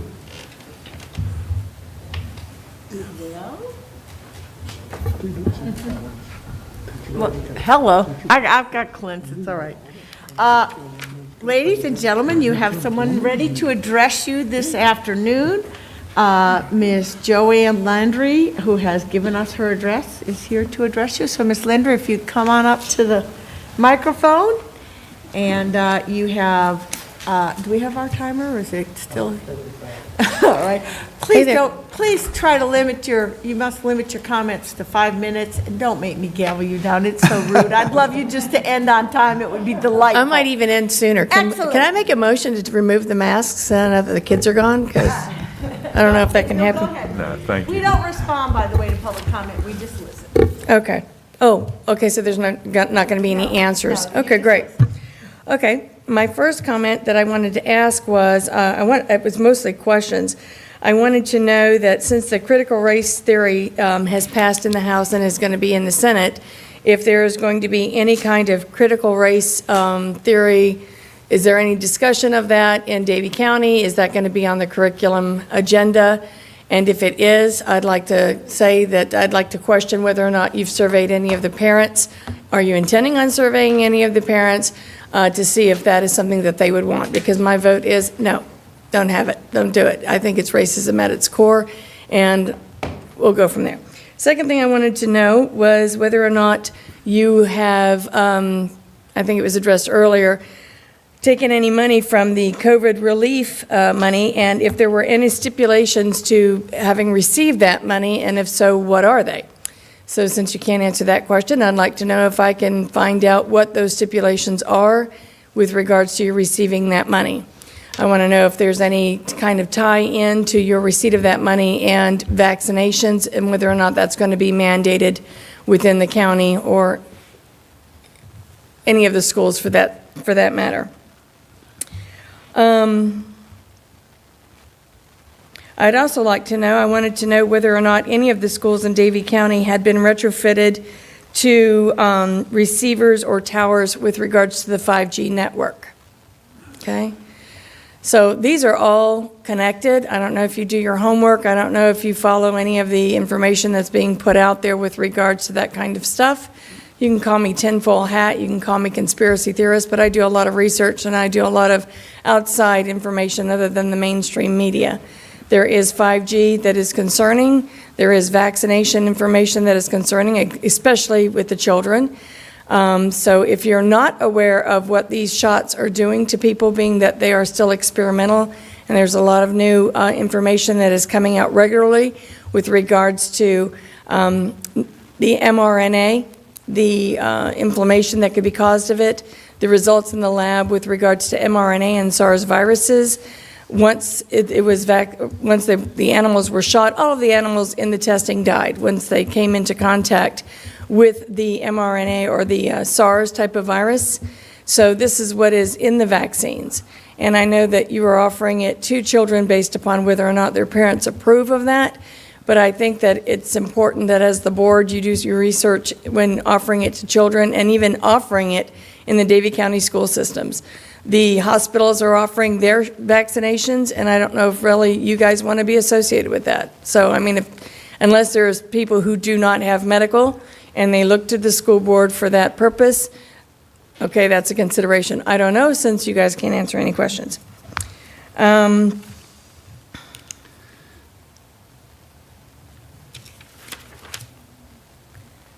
I know I have spoken about, with Mr. Wallace, about some of the race-type baiting, division-type baiting curriculum, okay?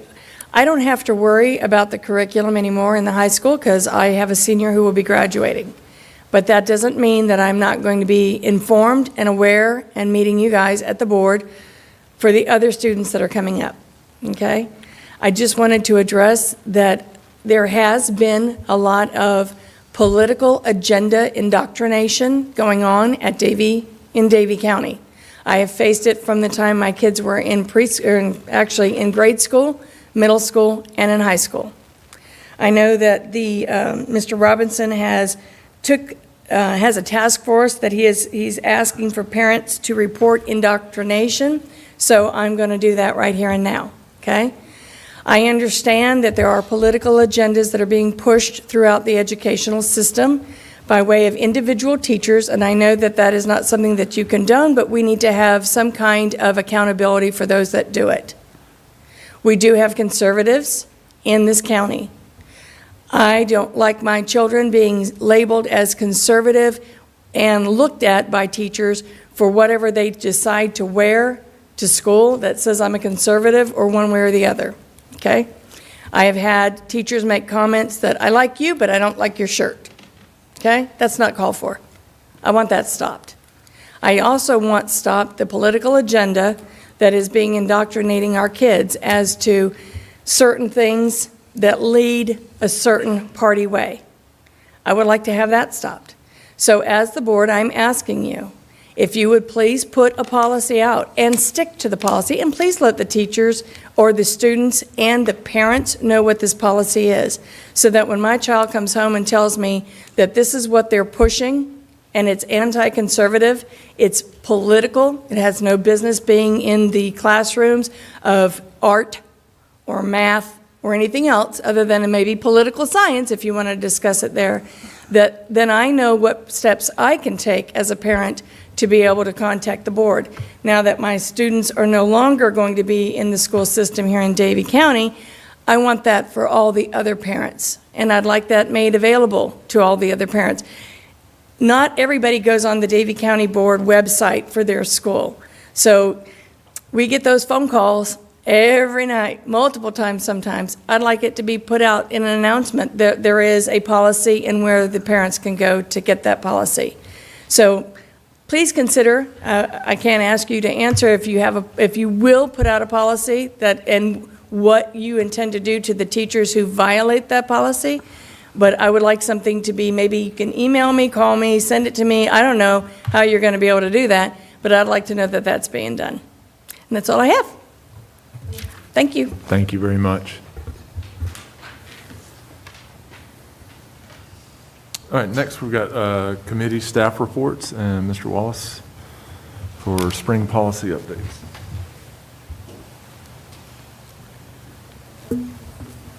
After working your way through that multi-layered plan, I thought I would unpack the 44 different policies that we expect you to have read and approved tonight. Would you read over them now? He's going to read them all out loud. With all due respect, Mr. Chairman, no. Is that okay? Rhetorical. Staff or board, I would entertain any questions. I said, we've been busy. I know you've been busy, and they got a little taste of that tonight, and thank you for the comments. And Paul, you made some really good points there. You're right. And it's just not showing up and just opening a book anymore. So You just asked were there any questions. Yes, sir. Are there any questions about policies? Yes, sir. They're to be voted on next meeting? That's correct. These are just presented to you now. These are from the North Carolina School Board Association, as you routinely get the spring update. But if there are, I'm sorry, you're right, I'm a month ahead of us. So if there are questions, you're welcome to call me at any time. And, but these will be presented to you at the July meeting for a vote. Okay, so my question about that is, do you anticipate anything new or different outside of revisions to accommodate changes in statutes? I'm not. Very often, there's some wording and/or documentation that causes the policy to be changed on a local level. Do you anticipate anything outside of that kind of change? I don't think so, not that I'm aware of. It's a difficult question. Yep. And some of the policies, some of those things that we don't just adopt every word. We do, your department, your leads, I hand those out. They read through them that's relevant to their department. And then if there are any questions, we run them by Jill. And she kind of gives us some guidance. Because there are some are required. And we just have to be careful with those. But there are some that are recommended, strongly recommended, but we have the ability or the opportunity to make sure those fit our culture and what we expect here in this county, yes. Good question. I hope I answered your question. Yes. Okay. All right. Next, we'll move on to the ESSER funds with Mr. Harris. We'll talk a little bit about ESSER 2 and ESSER 3. Jeff touched on it in his report. Go into more details around that. As he stated, we had ESSER 2 and ESSER 3 came up and got approved last week and again today for a total of $11.6 million between the two of them. When we took a look at those plans, we had to build the plans and have them approved.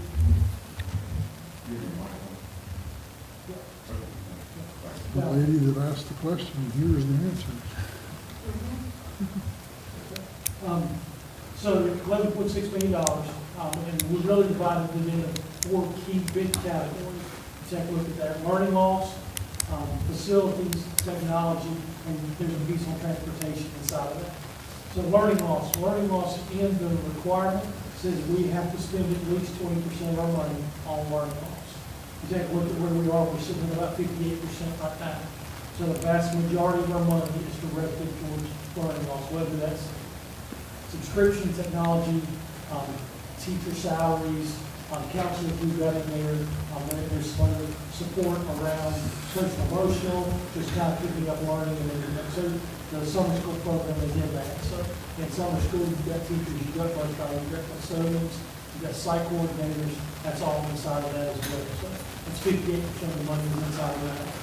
Facilities is really divided into two things. We have repairs in our facilities, and we got some renovations. We'll talk about renovations next week at our call meeting, Monday, 9 o'clock on Monday. And I failed to mention that to you, but I'm going to talk to you about it in closed session. So, but yes, we will have a called meeting next Monday. And I'll unpack that a few more in just a minute. So we'll talk through that, but there's really two pieces inside of that. Both of them are allowed in the policy and what we could do with the money. And that's about 24% of our dollars. Technology, devices, and reporting. When we came back and took a look at it, what we needed, Ms. Foyle came back and said, inside Power School to help with some of the students, there's some additional reporting we can take a look at. So there's a piece that's layered inside of that, and then our devices to support one-to-one. So we need to continue working through that, whether it's in our general ed or EC adaptive equipment, that type of thing. So as we work through that. And then the last piece is around transportation. And in transportation, it's really around the ability to identify contact tracing on our buses, that type of thing, help with safety from that standpoint. So that's really where the money gets, where we'll be using the money. Really four criteria. I touched on the first part of the 20% of it's got to be directed towards learning loss. As I said, we're at 58% from that standpoint. We're required to have a reopening plan and get feedback from our stakeholders.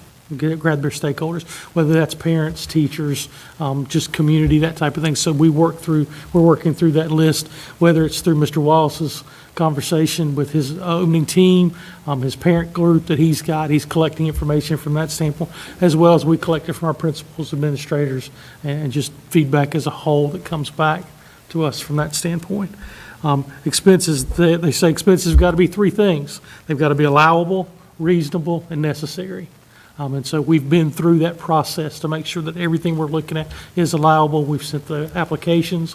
We did a pretty in-depth write-up of what we wanted to do and made sure that our federal contacts were aligned with where we were going and what we were doing. They all came back and said, yes, we're aligned with that.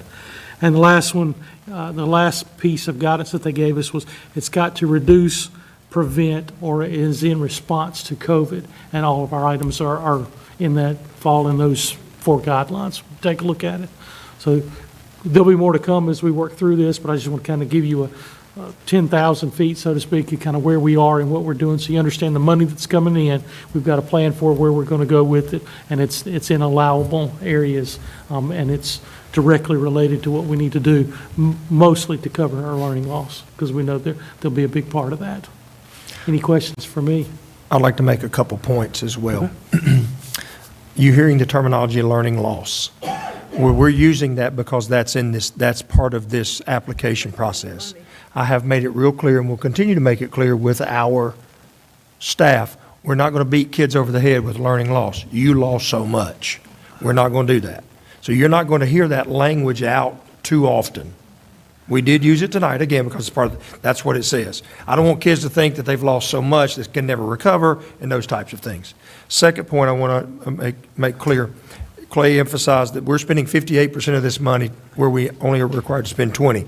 Some districts are choosing, and Mr. Potts, you brought up a good question about sustaining some positions.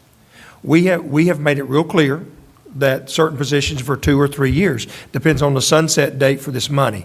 We plan for those positions to build capacity, to extend the services and the skill sets that we need. So we are choosing to use some of this money for people. We put people in place for 2 to 3 years. If we stay exactly as we are now, we will not be able to sustain this after 3 years. We know that, but we are very upfront with our staff coming in, taking those positions. Yes.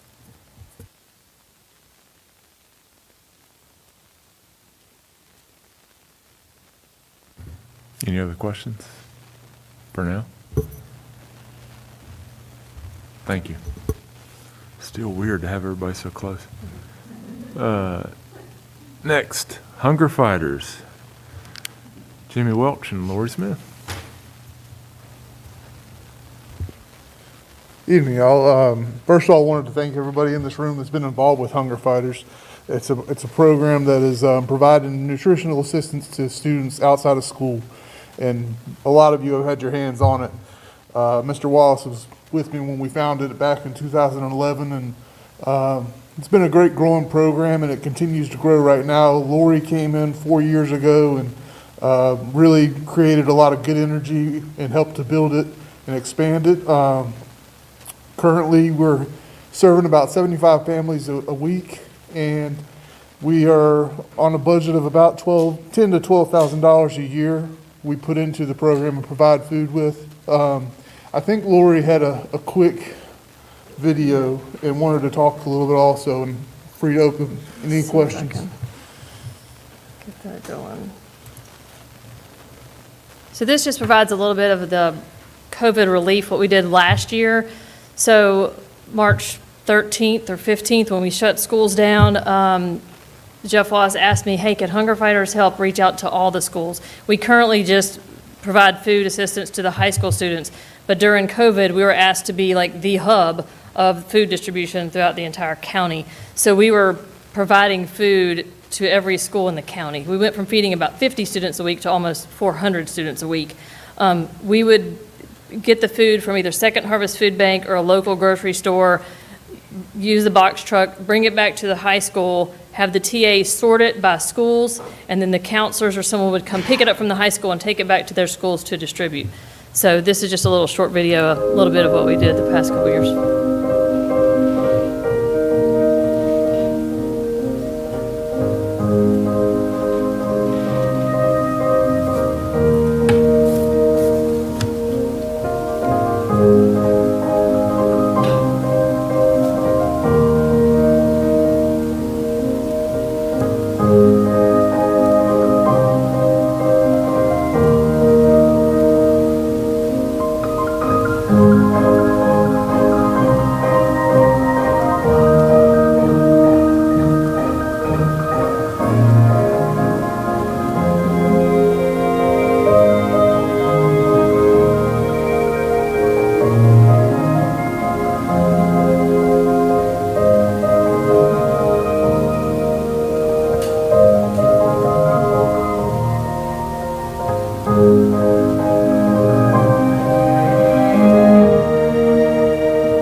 Something you might have noticed in there is a lot of Chick-fil-A sandwiches.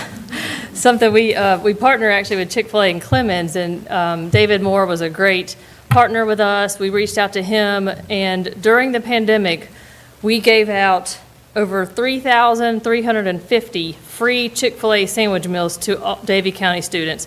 We reached out to the counselors, and we provided food as a drive-in, drive-through pickup. We provided a free sandwich, chips, and a water, and we reached out to the counselors. They reached out to the families who need it. We had one parent say they showed up an hour ahead of time because their kids had never had Chick-fil-A before. So it was just really sweet, and it was something we really enjoyed doing, just to provide that to our students. And we went to every single school, a few schools we went to twice, but that was just a neat thing.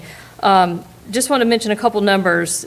So during last year, we had over 115 individual donations we received from Davie County community members, ranging from $10 to $1,000. We had 9 local churches donate to the program. Like I said, we gave out over 3,350 free Chick-fil-A sandwich meals. Currently, we're serving, as Jimmy said, about 70 to 75 students per week at the high school. As we went back to school in the fall, a lot of local churches were still not meeting in person, so they didn't have their volunteers and the financial money to be able to pack their food bags. A lot of local churches help out individual schools. So we are currently helping, or this past school year, we helped Moxville Elementary. We provided 120 students with a food bag every week. So 120 at Moxville Elementary every week. Also 60 students at William R. Davie twice a week, or 2 times a month. Just a couple sponsors I just want to recognize real quick. Obviously Chick-fil-A in Clemens, the Davie Community Foundation, East Davie Civic Club, Hillsdale Church, Smith and Davis Foundation, Rescue House Church, Bermuda Run Garden Club, and Bermuda Run Cares Group, the Davie Foundation Pearls Group, and Pit Stops for Hope. Those are some key partners for us this past year as we were serving students through the pandemic. So, like Lori was saying, we work off of donations. 9 years ago, we became a 501c3 company, or not company, nonprofit agency. And then I think Mr. Wallace asked me to do this because I'd called him the other day, in fact, and I'd asked him about, we just received a $54,000 grant from Larson Doors here in Moxville, and I asked him if I could build a driveway from one of the roads at the high school back to a door at the high school and get permission with him and Mr. Spillman. And with that $54,000, we wanted to build a driveway, get a truck, and a couple other things that were capital outlay money that couldn't go towards just strictly the food, but to building the program to be able to reach more. So hopefully with that grant, we'll get a couple things going in place and continue to grow the program and help the outreach as it goes throughout the county. Thank you, guys. And I'm open, like I said, any questions we're willing to take. Well, I want to make a few comments.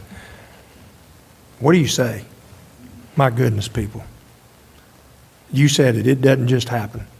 And I vividly remember, we all have landmarks in our points of education, and I want to thank Lori. I mean, if you want to see somebody's heart, right there it was, and you all know that. And that's food in our children's mouths, period. I vividly remember the conversation me and that gentleman right there had, standing in the breezeway at the old high school. Now, I will tell you, I don't know if I've ever shared this, but I had one person, we thought about this, and I had a staff member come to me and say, I'm scared we can't sustain this. And I would never share who that is. And it's okay. Intent was good. I got it. This one stood there with me and said, I feel this calling on my heart that I need to do this. Now, I want you to look where we are, Coach. That's putting legs on love that I say a whole lot. And I appreciate that. You do a lot. You do a lot in all of our places. Our kids, in the classroom, on the fields, and then to do this. That is phenomenal. And I want you to know that I really appreciate that. Lori, that's probably an understatement. You added energy. Can you say walked in with a lit? You were nice there, but no, it matters. a lot. And to hear a story about one of our kids never having a Chick-fil-A sandwich, that means a lot. Thank you. Absolutely. Thank you, guys.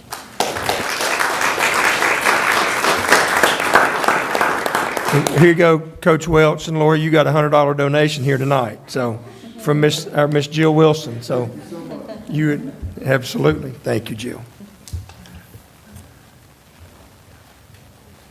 So much for an anonymous. Yeah. Doesn't mean you have to announce it. God, thank you, sir. Awesome. Next, Davie County Virtual School Overview, Ms. Boyle and Ms. Feaser. Good evening, Chairman Junker, board members, Mr. Wallace, guests. I'm excited to be here tonight to give you guys some updates on the DC Virtual School for the 21-22 school year. So I joined in right during the application process.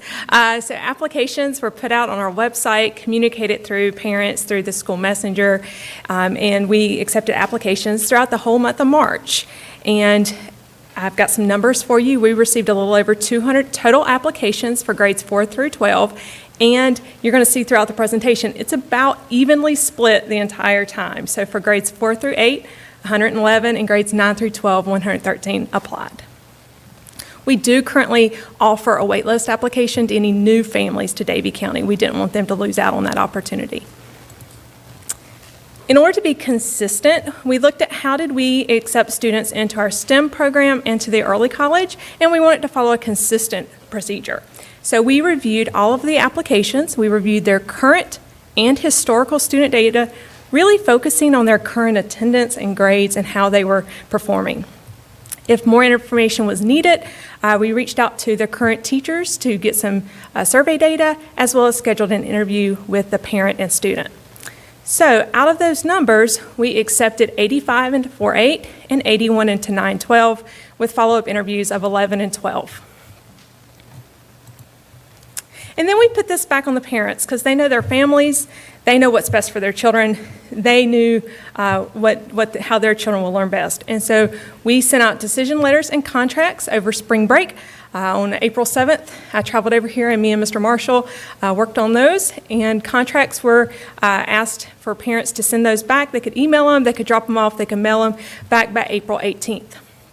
Because of the short turnaround, and it was over spring break, we really didn't want to miss out on anybody. So after the week of April 17th to April 20th, we reached out to anyone we hadn't heard from, called them several times, emailed several times, just making sure that something didn't happen. And we have landed on our final numbers. So we have currently 56 enrolled in grades 4 through 8 and 57 in grades 9 through 12. So again, even throughout the whole process. I have been on board officially for 10 days. Today was day 10. And so we've been busy establishing communication with parents. Weekly, I've sent an email one week with a video message. I hope to do that again this week, as well as last week an email. Just asking parents for, see if anybody wants to serve as a parent advisor to me this year and to the teachers. Got 5 or 6 volunteers, and I'm meeting with them next week in order to just kind of show them where me and the teachers have thoughts for schedules, have thoughts for expectations, just to get them in orientation open house for the fall. We really want to make sure that what we're thinking in this early planning stages is what they're thinking. We don't want to get too far into planning and realize that we're not all on the same page. We've hired our staff at the grades 4 through 8. Students, I'm loving these emails. So I emailed students asking for student leadership team. They're giving me all sorts of interesting ideas for mascots as we form our identity and culture. And I asked them all why that mascot, and they always have a great answer. We are creating expectations and procedures. And I've also started to work with the other schools to meet with their principals. The middle schools and I met last week, and just to make sure that we're maintaining consistency in programs. We want to make sure from the get-go, especially for myself doing this position, like if something that always happens at 8th grade in every Davie County school, I want to know that. I don't want to learn that by chance. So that is where we're currently at, and it's short, but do you have any questions for me? not sure if you can answer this, but I was just wondering where we landed versus what the expectations, were there any expectations? None? I don't know that there were any expectations. We were just hoping and praying it wouldn't be 972. That was my only expectation, like it was this year. I want to commend both Aaron and Valerie, and you heard Valerie say she's been here 10 days, and she hit the ground running. And one of the first parents that she didn't give them the answer she wanted, they asked for a meeting with me. Well, I didn't meet with them. We went right back to the principal, and then she did a fabulous. Now she's been a principal before, so she can handle it. So, good job, both of you. I commend you both because you are starting from the ground up, and I really appreciate the effort, the holistic approach she's taken to what she's doing, and that means a lot. Again, it shows her experience and her abilities too, and of course, Aaron's been right there by her side. Yes. So, thank you both for that. Thank you for coming aboard. Thank you. I'm Yeah, excited. appreciate what you're doing. Thank you. You remember, you've heard it 1,000 times. We've got to be attractive. Right there's one of the reasons you got to be attracted to people like that. We have to continue. Good stuff. Thank you, guys. Thank you. Next, Art Smart 2021. Ms. Roberts.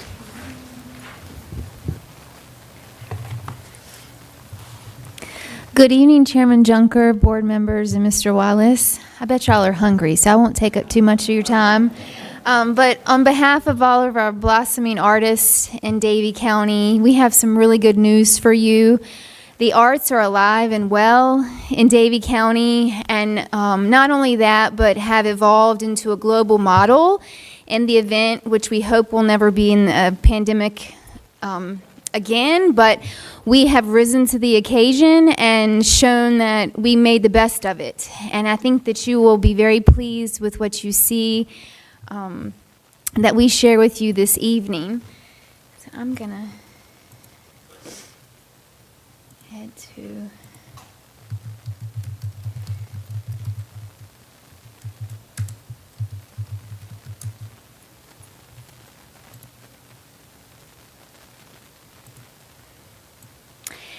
And so early in the year, we were sitting as a team, art educators and John Marshall, and we were thinking about our annual Art Smart Festival. And believe it or not, this is our 10th annual Art Smart Festival. And we knew that it would be different. We were just, thinking through how this was going to work.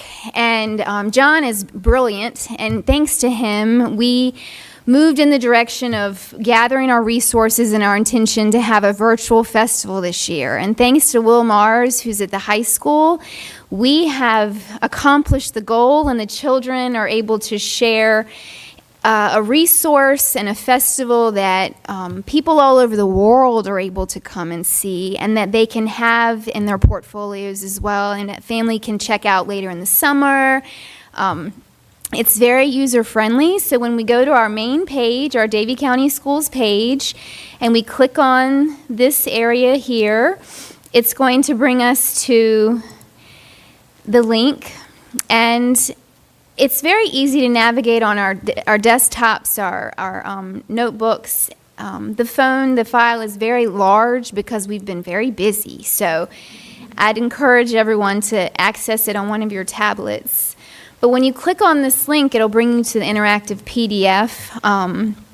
And we are extremely thankful for our partnership with Ashley Furniture. It has grown into a warm relationship, and they have consistently stepped in to help. Again this year, donating $10,000 as well as several scholarships to our students. The $10,000 that they have given us will be allocated in the year ahead once we really have a better understanding of what our year is going to look like. We as educators will put forward our interests, and they are always supportive of the needs that we have to help our children succeed. When you dive into this beautiful image that Will Mars created and John, you will find lots of things going on. And every year this has been at the high school. The year before we had it at the new high school, which was phenomenal. But you can see here lots of things happening. And so when you zoom in, you'll find some of the areas that you want to explore. So we're going to dive in quickly into the information about the generous donation with our partnership with Ashley Furniture. And I wanted to share some information from several of the students that were fortunate to receive a scholarship from Ashley Furniture. From 3 of the disciplines that we teach, Sadie Essick, she received a dance scholarship. And she was noting that her experience in Davie County schools in dance has exposed her to multiple cultures.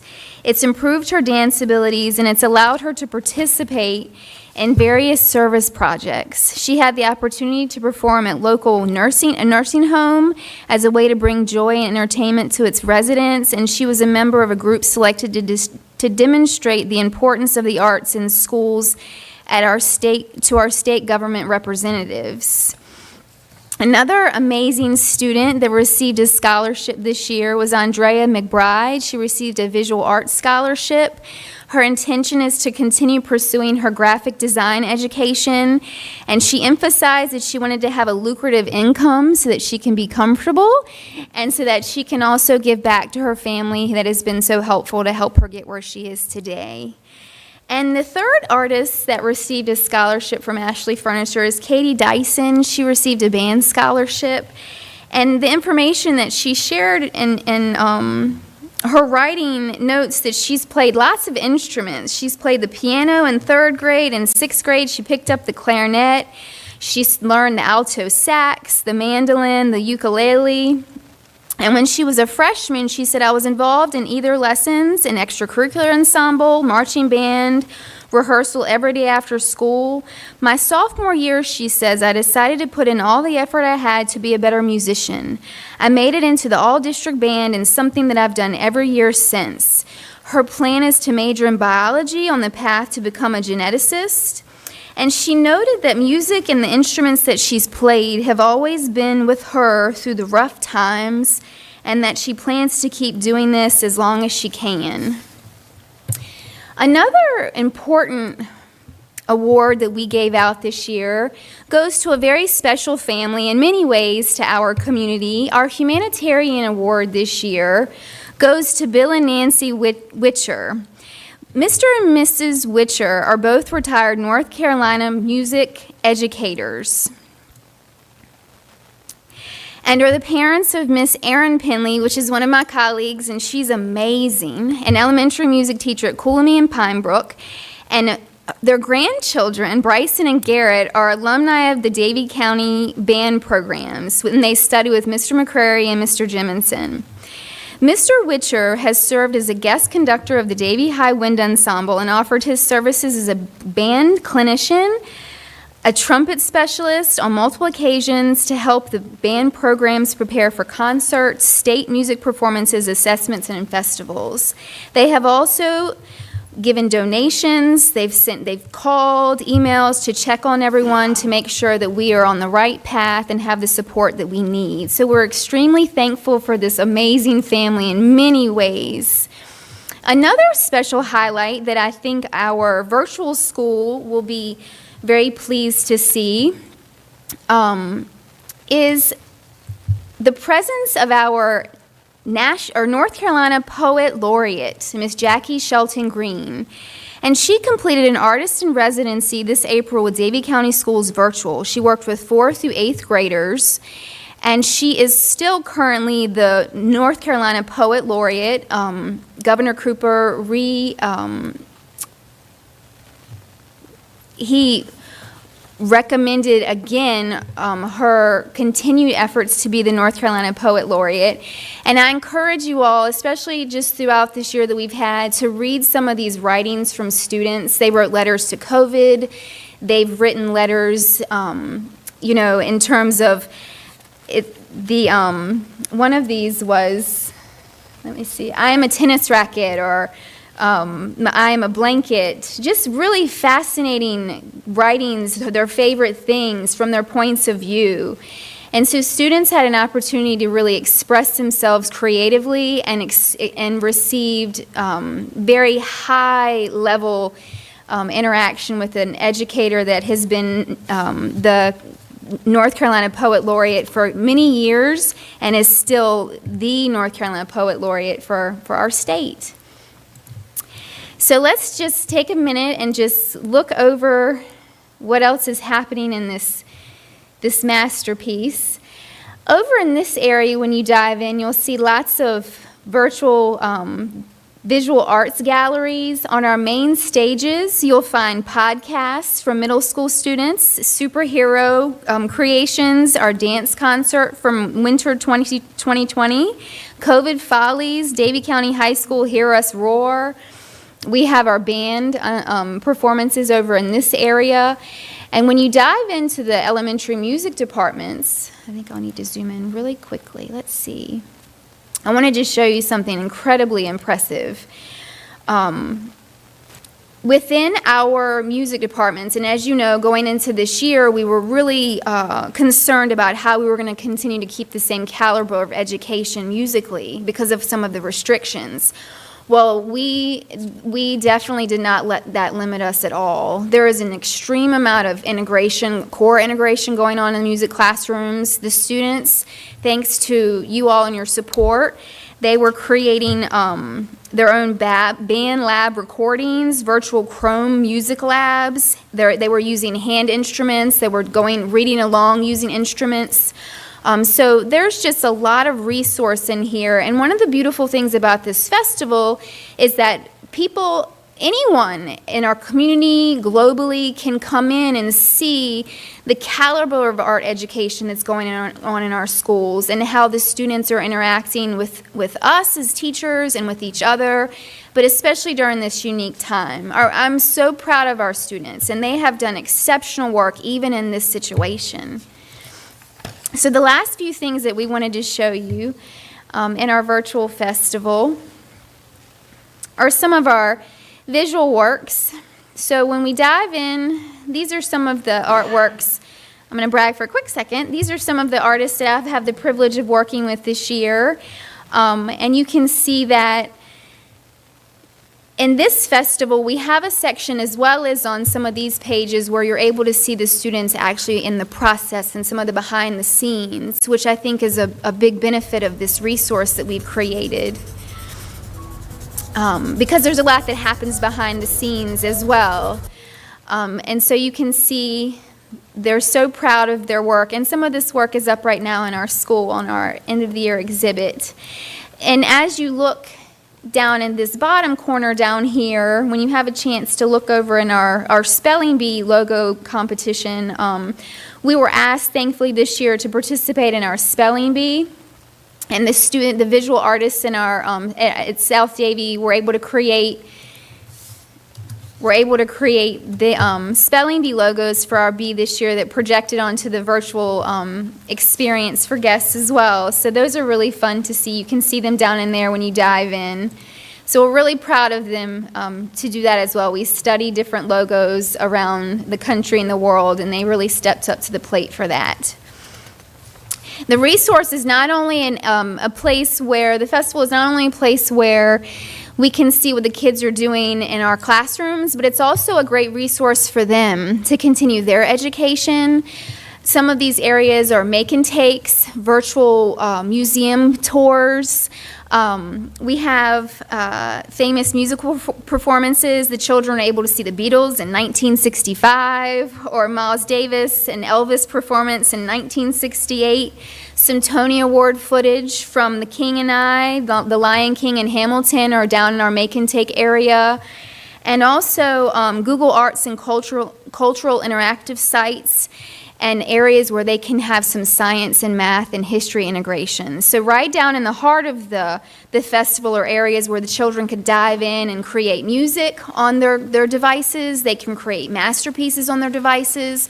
And so all of that is very helpful and fun for them and any of the other guests that want to visit or children around the world that want to visit our festival. The Holiday Land is where I wanted to end. I thought this was a beautiful example of what is possible, and this really touched our hearts when we were able to see this. anything's possible. And I will say that we get so emotional because we were thinking about the impact that this would have on our children and how we wanted to make sure that this year they felt like they could continue to thrive as artists.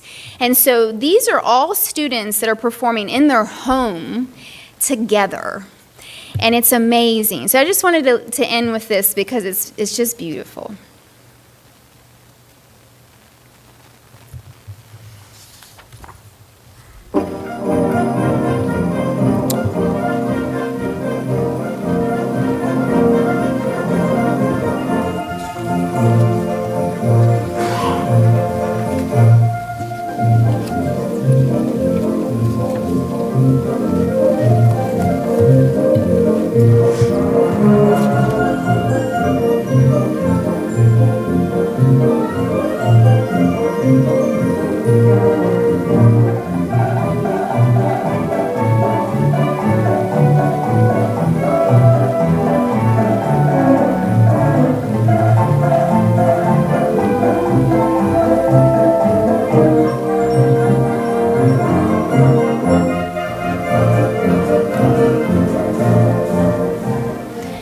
So our children are Davie County strong, they're not giving up, and we're going to move into this year ahead just stronger than ever. I wanted to just give a special shout out to one of our colleagues that did something quite remarkable this year out of the circumstance. Justin McCrary, one of our teammates, had a composer and band director from Salisbury, Chris Ferguson, compose a piece specifically for South Davie in commemoration of our 40th anniversary, and the children performed that special piece that was written just for South Davie Middle School. So I could go on, but we're really proud, and thank you so much for your support. Without you, we couldn't do it, so thank you. Thank you so much.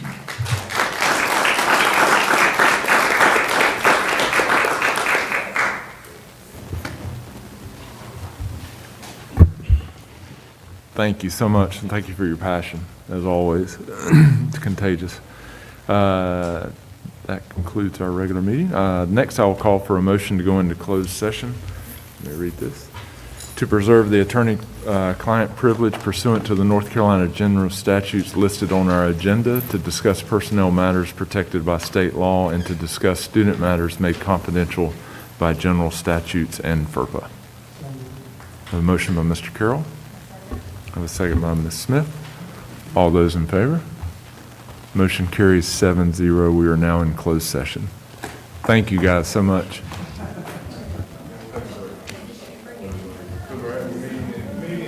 Yeah, we're meeting in here. Yeah. You can go to the restroom, but we're meeting in here.